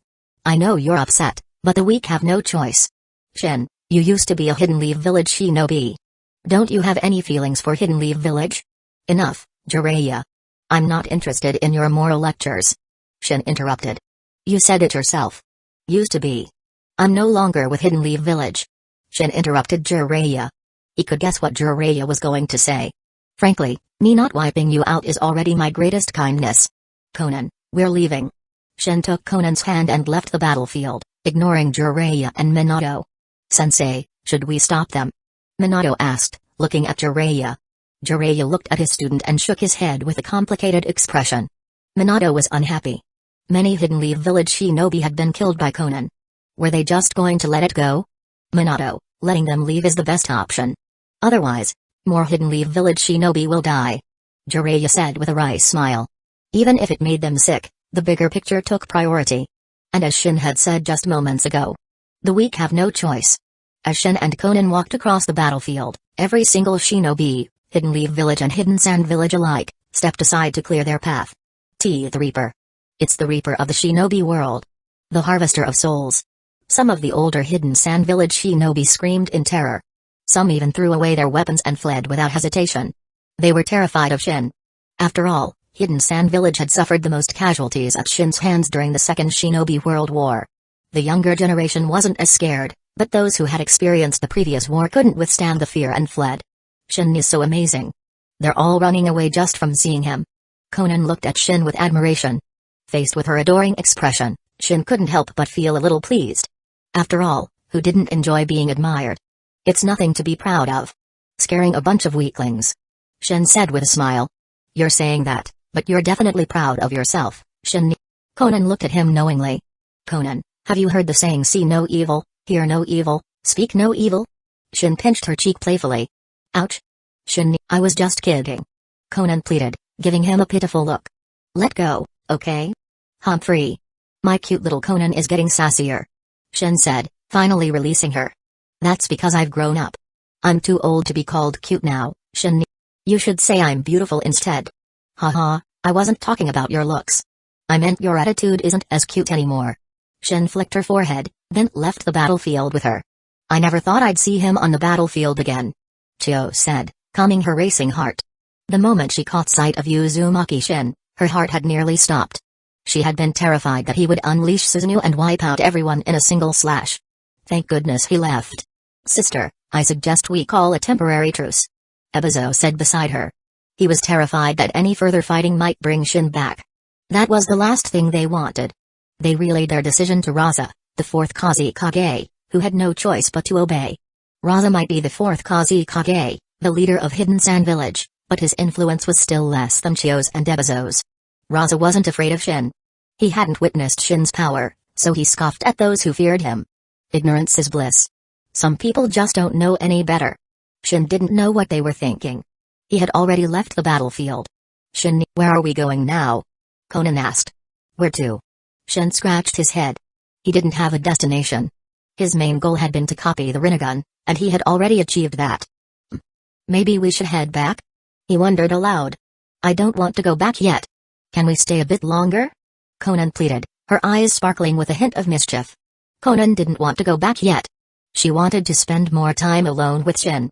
After all, once they returned, Kushina and the others would monopolize his attention. If you don't want to go back, then tell me where you want to go. Shin said, indulging her a bit. Conan tapped her chin with a finger, deep in thought. But after a while, she still couldn't decide. Well, Shin, I haven't thought of a destination yet. How about we stay in the Land of Rain for a while and explore? She finally suggested. And you can focus on teaching me some new jutsu. There are still some I haven't learned yet. You can guide me. Shin couldn't refuse her eager request. Alright, let's stay in the Land of Rain and see what it has to offer, though I don't know what's so interesting about this place. The Land of Rain wasn't exactly a paradise. In fact, it was the opposite. It was always raining, and its geography alone doomed it to misery. Sandwiched by 3 major countries, it was destined to be a battlefield whenever a war broke out. It wasn't raining now because Shin had dispersed the clouds, but it would eventually return to its usual gloomy weather. So, Conan, what exactly do you want me to teach you? Shin asked as they walked, holding her hand. I want to learn Sage Mode. Conan replied, her eyes shining with determination. Kushina, Mikoto, and Tsunade had all mastered it. So of course, Conan wanted to learn it too. Chapter 198, Conan is too cute to bully. Time flew by. Shin and Conan had been in the Land of Rain for half a month, and today, Shin encountered an acquaintance. It really is you, Nawaki. I thought I was mistaken. Shin and Conan were sitting in a humble ramen shop, across from Nawaki. Shin, What are you doing in the land of rain? Nawaki was both surprised and delighted to see him, but at the same time, confused. He couldn't fathom why Shin would be here in a war-torn country. I had some business here. It's done now, but Conan wanted to stay in the land of rain for a while, so we're still here. Shin explained with a casual shrug. Oh, I see. Nawaki nodded, accepting the explanation easily. What about you? The land of rain is in the middle of a war. Why are you here? Shin asked, turning the question back on Nawaki.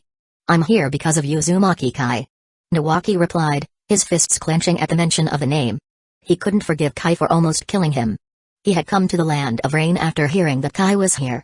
I see. You still haven't gotten your revenge? That apostrophe is well, disappointing isn't quite the word, but you know what I mean. I heard Kai is quite strong now. It might be tough to get your revenge. Shin looked at Nawaki appraisingly. It had been a long time since he last saw Nawaki, so he wasn't sure how much he had improved. Though he could sense that Nawaki had a large chunk raw reserve, battle prowess was another matter entirely. You sure you don't want my help? Considering I'm practically your brother-in-law, it's only right for me to help you. Shin offered, a mischievous glint in his eyes. What? Nawaki shot up from his seat, staring at Shin with wide eyes. What's with the reaction?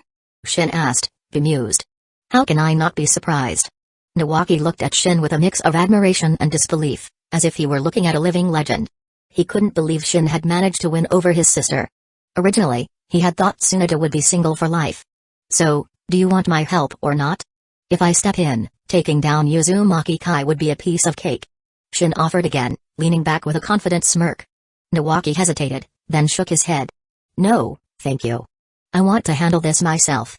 If he had wanted someone else to do it, Uzumaki Kai would have been dead already. Tsunade alone could have ended him. But Nawaki had always insisted on settling the score personally. It was a matter of pride. All right. Shin didn't try to persuade him. He could see Nawaki's determination. I'm full. I'll be going now, Shin. Nawaki finished his ramen, paid, and stood up. He still couldn't bring himself to call Shin brother-in-law. It felt awkward. And Shin didn't force him to. All right, be careful. Don't get yourself killed. If you die, Tsunade would be, well, probably heartbroken. Shin said with a playful wink. Nawaki paused, then turned to stare at him. Did you just say probably? Yeah. Probably heartbroken. Or maybe not. She never talks about you. She might have already forgotten you exist. Shin teased, enjoying Nawaki's reaction. Nawaki clutched his chest dramatically and left the ramen shop, pretending to be heartbroken. Shin, this ramen is terrible. I don't like it. Conan said after Nawaki left. She had been quiet until now.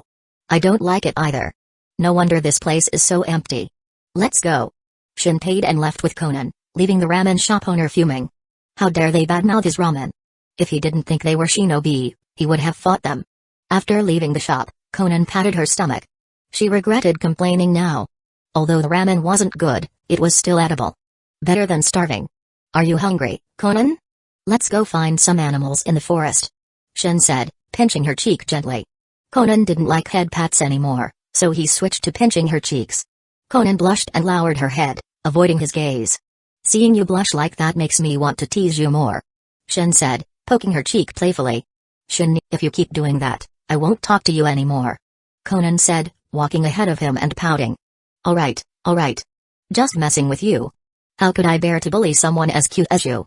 Shin. Don't just call me cute out of nowhere. Conan was flustered, her hands fidgeting. She even started walking awkwardly. Shin chuckled and caught up to her. They went into the forest and caught a rabbit, then Shin prepared to roast it. Roasting was the most convenient way to cook in the wild. And Shin liked roasted meat. There aren't many animals in this forest. We spent so long just to find one rabbit. Conan said as she lit a fire with some dry branches. This rabbit is fat enough for us. Shin said, bringing over the cleaned rabbit. After we eat, I'll continue teaching you Sage Mode. I didn't expect you to be learning it so quickly. Way faster than Kushina, Tsunade, or Mikoto. Really? Conan asked, a bit surprised. Of course. It's only been half a month, and you're already close to mastering it. Shin nodded. Conan was a fast learner because she was diligent. And she was different now. After Shin used the life contract on her, she seemed to have gained the sage body. Her progress in Sage Mode was much faster. She was already in the final stages and was close to mastering it. Shin spent the afternoon guiding her. Although she hadn't fused Senjutsu Chakra yet, she was close. Shin believed she would master Sage Mode in a few days. It's getting late. Let's rest, Shin said, then used wood style to create a small, cozy cabin. Wood style was truly convenient, especially in the wilderness. He didn't have to worry about sleeping outdoors. He could build a house wherever he went. Chapter 199, even being chopped to pieces would be worth it. I wonder what Kushina and the others are doing. They're probably slacking off now that we're gone, Shin muttered to himself as he sipped the tea Conan had brewed for him. He was sure Kushina and Tsunade weren't training seriously. And Mikoto probably couldn't focus on training either, with Kushina and Tsunade around. But it didn't matter. He could protect them if there was any danger. There was nothing in this world that could threaten him now. Even if the Sage of Six Paths, Hagoromo Otsutsuki, was still alive and came looking for trouble, Shin was confident he could take him down. Shin, are you thinking about Tsunade-ne, Kushina-ne, and Mikoto-ne? Conan's quiet voice carried a hint of melancholy as she gazed at him. Shin set down his tea and smirked. Conan, you're practically radiating jealousy right now. I just feel a little uncomfortable. Conan wasn't the type to act like a tsundere. If she felt something, she would say it outright.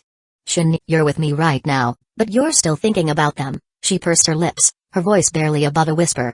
Shin sighed inwardly. She probably knew she had no real reason to be jealous, but she still couldn't help it. Then how about I only think about you when I'm with you? Shin asked with a smile. Conan's eyes widened as if her brain had short-circuited. She stood frozen, her index fingers fidgeting against each other. Steam practically rose from her head. So she's the type that overheats easily, huh? Conan, your face is so red it looks like I could cook an egg on it. Are you alright?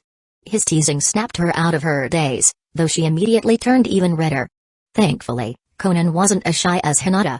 Otherwise, she would have fainted. Shin, were you joking just now, or were you serious? She mustered the courage to look straight into his eyes, searching for his answer. Of course I was serious. Her breath hitched. Then. Shin, do you like me? I don't mean the way an older brother likes his little sister. I mean the way you like Mikoto-ne and the others. She clenched her fists, nervous but determined to hear the truth. Even though she had always felt that Shin loved her, she feared that he might only see her as a little sister. She wanted him to like her romantically. Of course I do. Shin answered seriously. He did like Conan romantically. Her eyes shimmered. Really? You're not lying? You have to promise me, Shin. She threw herself into his arms, burying her face against his chest. Conan felt so overwhelmed with joy that her body trembled. She didn't have to envy Kushina and Mikoto anymore. I would never lie to you, Conan. Shin kissed her forehead gently. Conan tightened her grip on his clothes, her voice barely audible. Then. I want to be with Shin too. Just like Kushina-ne and Mikoto-ne. Conan hid her blushing face in his chest, feeling incredibly embarrassed. She couldn't believe she had said that. Shin was surprised. He and Conan had just established their relationship. Was it too soon? You don't want to? Conan looked up at Shin with disappointment when he didn't answer. It's not that it's not okay, but isn't it a bit too fast? Shin said, stroking her hair. He wanted to, but he also wanted to respect her feelings. Only then can I believe this isn't a dream. Only then will you not abandon me, Shin. Conan said, looking at him with pleading eyes. Abandoning my woman is a grave sin. I would never do that. Conan, have you really made up your mind? Conan nodded shyly. Then you won't regret this? Never. By the time morning came, Conan woke up early out of habit. You're awake. Shin looked at her. He had woken up even earlier. Conan's voice was so soft that Shin almost couldn't hear her. He knew she was shy. I'll go make breakfast. You rest for a bit longer. I'll wake you up when it's ready. Shin said, getting out of bed. Shin, let me do it. She tried to sit up, but Shin gently pushed her back down. No, you're not in any condition to cook. Just lie down and rest. He wouldn't let her overexert herself. He went to prepare breakfast. As soon as Shin left the room, a small, blissful smile spread across her lips. She closed her eyes and relaxed, completely at ease. Shin finished making breakfast, but seeing Conan sleeping soundly, he couldn't bring himself to wake her up. Guess I'll let her sleep a little longer. He sat beside her and waited. Conan, as if sensing his presence, reached out and grabbed his hand, as if afraid he would disappear. I'm going to be ripped to shreds by Tsunade and Kushina. Shin muttered to himself. He had slept with Conan without telling them. Mikoto might not mind, but Tsunade and Kushina would definitely be angry. He could already imagine the scene. One of them coming at him with a massive boulder, the other swinging a kitchen knife. But looking at Conan, he felt it was worth it, even if he was chopped to pieces. A while later, Conan finally woke up, rubbing her eyes sleepily before glancing around the room. Conan, do you think I'll run away? Shin asked, noticing her gaze. Conan blushed. She was still a bit unsure if this was real. Only by seeing Shin could she believe it. Her wish had finally come true. She was Shin's woman now. Are you hungry? Shin asked. Conan nodded. Then let's eat. Can you get up? Why yes. But, Shin, can you leave first? I'm embarrassed. Conan said shyly. Seeing her blushing face, Shin chuckled and left the room. Chapter 200, Are Mangekyo Sharingan being sold in bulk? Conan stepped out of the room, casting a quick glance at Shin before immediately lowering her head. Good thing Kushina, Mikoto, and Tsunade aren't here. Otherwise, Conan would probably be so embarrassed she'd pass out. Shin muttered under his breath. Shin, what did you say? Conan asked softly, tilting her head. Shin's voice had been too low for her to hear. Nothing. Come on, let's eat. Shin replied casually. Pulling her to the table, he sat down with her. This time, Conan didn't seem as flustered. Perhaps she was already getting used to it. Are we continuing training today? Conan asked after finishing breakfast. Nope, let's take a break today. Conan, you don't have to push yourself so hard, you should relax sometimes. Shin said. After taking the day off, the next morning, with Conan fully recovered, Shin led her out. Shin, where are we going? Conan asked happily, holding Shin's hand. To check on Nawaki. He went off for revenge. I want to see how he's doing. Shin replied. But how do we even find him? The Land of Rain might be a small country, but it was still quite large. Just follow me. I can find him. Shin smiled. He had placed a marker on Nawaki. They soon arrived at the battlefield between Hidden Lee Village and Hidden Stones Village. They found Nawaki there, fighting a red-haired shinobi. That idiot actually ran straight into the battlefield. Looks like coming here was the right choice. Shin said, looking at Nawaki. Rushing into an active war zone just to get revenge? That was reckless even for Nawaki. Did he not realize Hidden Lee Village's forces might kill him on sight? Shin, should we help him? Conan asked. No, let's wait. Nawaki has a lot of pride. If I interfere, he'll probably just get pissed. We'll only step in if he's in real danger. Shin said, pulling Conan down to sit beside him. From the sidelines, they observed the battle between Nawaki and Uzumaki Kai. Huh? Is that the Mangekyo Sharingan? Shin's eyes widened in surprise. Uzumaki Kai actually had a Mangekyo. For a moment, he thought he was mistaken, but after taking a closer look, there was no doubt. Those were Mangekyo eyes. Where the hell did he get them? It must be transplanted. Kai had no connection to the Uchiha clan. Shin's first thought was Denzo. Maybe Denzo had given Kai a pair of Sharingan, but then again, would Denzo really be willing to part with something so valuable? At the moment, Uzumaki Kai was completely unaware that he had drawn Shin's attention. He was too focused on fighting Nawaki. Despite all the hardships Nawaki had endured over the years, his strength had grown significantly. Nawaki's strength has reached Kage level. He's quite talented. Given his lineage as Hashirama's grandson, it wasn't surprising. If he hadn't died young in the original timeline, he likely would have become a major pillar of Hidden Lee Village. And unlike before, Nawaki had survived. Albeit as a missing ninja. Uzumaki Kai, today I will have my revenge. Nawaki yelled angrily after sending Kai flying with his kunai.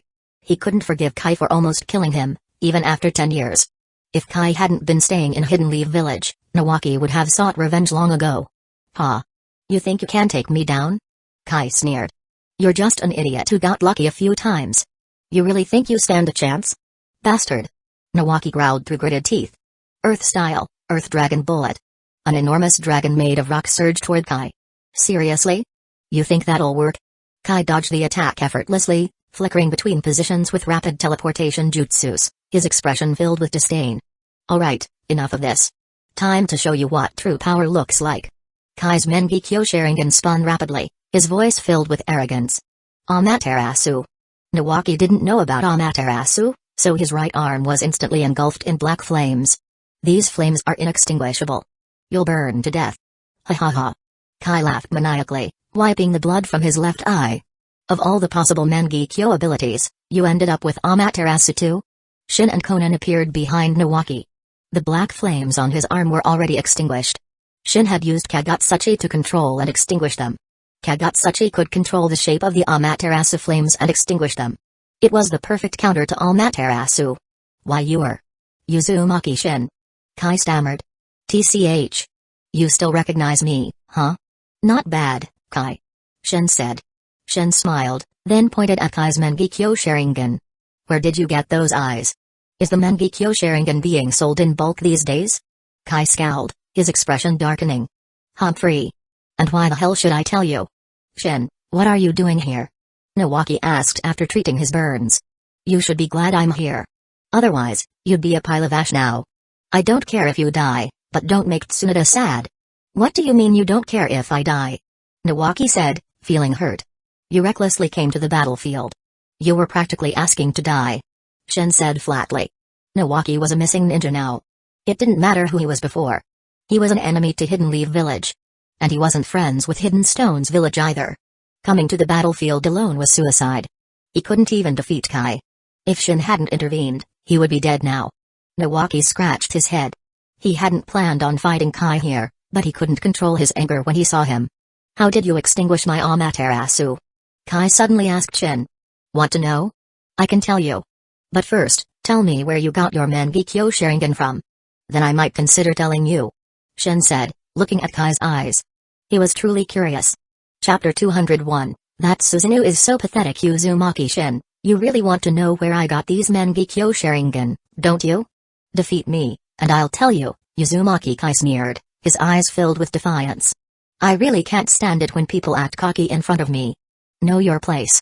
Trash. Shin met Kai's arrogant gaze with a look of pure disdain, his voice utterly indifferent. This guy really thought that just because he had a pair of Mangekyo Sharingan, he could act like he was hot shit? How laughable. The so-called Reaper of the Shinobi world. Let me see if that title is truly deserved.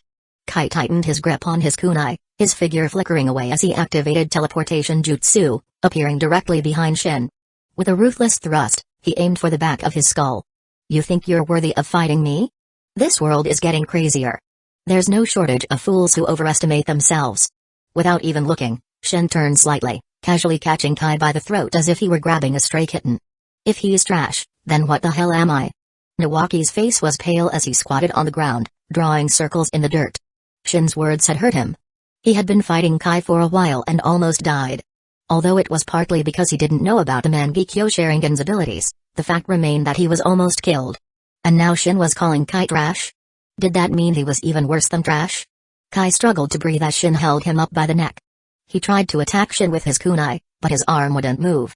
Nawaki, I'm about to crush his neck. Any objections? Shin asked lazily. If possible, I'd still like to get my revenge myself. Nawaki said, snapping out of his daze. He wanted to kill Kai himself, but if Shin insisted, he couldn't stop him. Alright, let's make a deal. Tell me where you got your Mangekyo Sharingan, and I might spare you. Shin released Kai, who fell to the ground and glared at him with hatred. Still looking at me like that? Well, I suppose it makes sense. We've hated each other since we were kids. Shin wasn't the least bit bothered by Kai's hostility. A weakling's hatred meant nothing to him. Hurry up and talk. If you don't, I might just have to kill you. With a smooth motion, Shin drew his Kusanagi blade, its sharp edge glinting ominously. Susanoo. Kai roared, refusing to back down. Especially not against Shin, his nemesis. As the skeletal frame of Susanoo began forming around him, Shin's eyes widened slightly in surprise. But a moment later, his lips curled into a smirk. Wow, that Susanoo is so pathetic. Shin said, looking at the green Susanoo with amusement. I almost feel sorry for you. Your Susanoo reflects your state of mind. Just how jealous do you have to be for it to turn that color? Kai was in love with Akiko Uzumaki, who was now with Minato Namikaze. No wonder Kai's Susanoo manifested in such a peculiar hue. His Susanoo wasn't in its complete form. It was how-bodied and clad in armor, lacking a proper weapon. After all, Kai's Mangekyo Sharingan was transplanted, not the eternal Mangekyo. Susanoo's armored fist swung at Shin. Shin, are you going to be okay? Nawaki asked worriedly. He knew Shin was strong, but he didn't know exactly how strong. Of course I'll be fine. I'm the Reaper of the Shinobi world, remember? This is child's play. Don't underestimate me, Nawaki. Gale slash. Shin slashed at the 50-meter-tall Susanoo with a wind blade, cutting it in half. Kai fell to his knees, blood and tears streaming down his face. He was in excruciating pain. His eyes turned gray, losing all their light. You're blind? Shin looked at Kai in surprise. He had overused his Mangekyo Sharingan and gone blind. WHY? WHY can't I see? Kai roared like a wild animal. How pathetic. Didn't you know overuse of the Mangekyo Sharingan leads to blindness? This is what happens when you use it recklessly. Kai didn't hear Shin's words. He was still roaring. Actually, he hadn't even used his Mangekyo Sharingan that much. It was already weak because it was transplanted. Without another word, Shin stepped forward, placing a hand on Kai's head. His Sharingan spun, extracting every last memory from Kai's mind. A moment later, Shin smirked. Turns out, you got your Mangekyo from Denzo, and the original owner was Kagami Uchiha. He didn't know how Denzo got his hands on them, but Denzo had transplanted them into Kai, planning to use him as a weapon. Denzo wasn't worried about Kai betraying him. He had placed a curse on Kai. If Kai betrayed him, he would die. Kai collapsed after Shin forcibly extracted his memories. He wasn't dead, but his mind was severely damaged, beyond repair. Honestly, keeping you alive would just be cruel. I'll end your suffering. Shin incinerated Kai with Amaterasu. Black flames engulfed Kai's body. In seconds, he was reduced to nothing but ash. I couldn't even get my revenge myself. Nawaki sighed. I don't think you could ever get your revenge on your own. Shin said, looking at Nawaki. He wasn't underestimating Nawaki, but Kai was a genius. Nawaki might never surpass him. Huh? The Hidden Stones village shinobi are retreating. Is that because of me? Shin looked at the retreating Hidden Stones village shinobi. Onoki, locked in combat with Orochimaru, had glimpsed Shin effortlessly destroying Susanoo. Horrified, the Sushi Kage ordered a full retreat without hesitation. Shin, long time no see. Orochimaru approached. He had also noticed Shin, even before Onoki. Orochimaru, Kai was your student, wasn't he? Sorry, I accidentally killed him. Shin said. Nawaki looked at Orochimaru with a complicated expression. He had also been Orochimaru's student. Kai? I don't mind. Orochimaru didn't care about his student's death. If he had cared about his students during the Second Shinobi World War, he didn't care now. To him, immortality, knowledge, and power were the only things that mattered. And he didn't have any real feelings for his students anyway. Chapter 202, A Deal with Orochimaru. Nawaki, you must be happy to see your teacher. You guys chat. Shin glanced at Orochimaru, then took Conan's hand and was about to leave. He had no interest in exchanging pleasantries with Orochimaru, and he didn't like the creepy aura around him. Wait a moment, Shin. As Shin turned to leave, Orochimaru's voice stopped him. He had come here to talk to Shin. He couldn't let him leave just like that. What is it, Orochimaru? Shin asked. Shin, I don't like this guy's aura. It's creepy. Conan whispered to Shin. Orochimaru was indeed creepy. It was no wonder Hidden Leaf Village had never considered him fit to be Hokage. Not that Orochimaru himself particularly cared about that title. Orochimaru's hearing was sharp, and he heard Conan's words. But his expression didn't change. He probably knew he wasn't likable. Shin, there is something I'd like to ask you. Orochimaru stated, his snake-like golden eyes narrowing slightly. Ask me something? Shin looked at him in surprise. It seems there are differences between Mangekyo Sharingan. Yours is clearly superior to Kai's. Orochimaru's gaze flickered toward Kai's remains, a glint of disappointment in his eyes. He wasn't regretting Kai's death. The loss of a pair of Mangekyo Sharingan was the real tragedy. He had initially planned to take them for himself, even if it meant clashing with Denzo. But now. So that's what you're after. Shin smirked slightly. And why should I tell you? Shin, I can trade you my jutsu for that information. Your jutsu? Shin let out a small laugh. No thanks. I have zero interest in learning anything that comes from you. Most of Orochimaru's jutsu were mostly disgusting. Shin wasn't interested. And they weren't useful to him either. He wouldn't learn those disgusting jutsu just to disgust himself. Orochimaru frowned slightly. If jutsu weren't of interest, then... Shin, you have the Kusanagi blade, right? I also have one. Are you interested? Shin shook his head immediately. Did Orochimaru think he didn't know where his Kusanagi blade was? Even if Orochimaru gave it to him for free, he wouldn't take it. Because Orochimaru's Kusanagi blade was stored in his stomach. That was disgusting. Shin couldn't accept it. Then I only have this left. This should interest you, Shin. The summoning contract for Richie Cave. You can summon snakes from one of the 3 sage regions. How about we trade this for your information? Orochimaru suddenly took out a scroll. This was the summoning contract for Richie Cave. Shin recognized it. Tsunade had shown him the summoning contract for Shikatsu Forest before. But he had refused. He didn't like slugs, and he didn't need summons. With his strength, what use were summons to him? Even if the Ninetales wanted to be his summon, he wouldn't necessarily accept. Just as Shin was about to refuse, he suddenly thought of something and looked at the scroll. You haven't swallowed this, have you? Shin asked Orochimaru. Orochimaru was stunned. Caught off guard by the question. No, of course not. Good. Then I'll take it. Without hesitation, Shin reached out and took the contract. He had a reason for wanting this. He felt it might be useful to him. It seems we have a deal.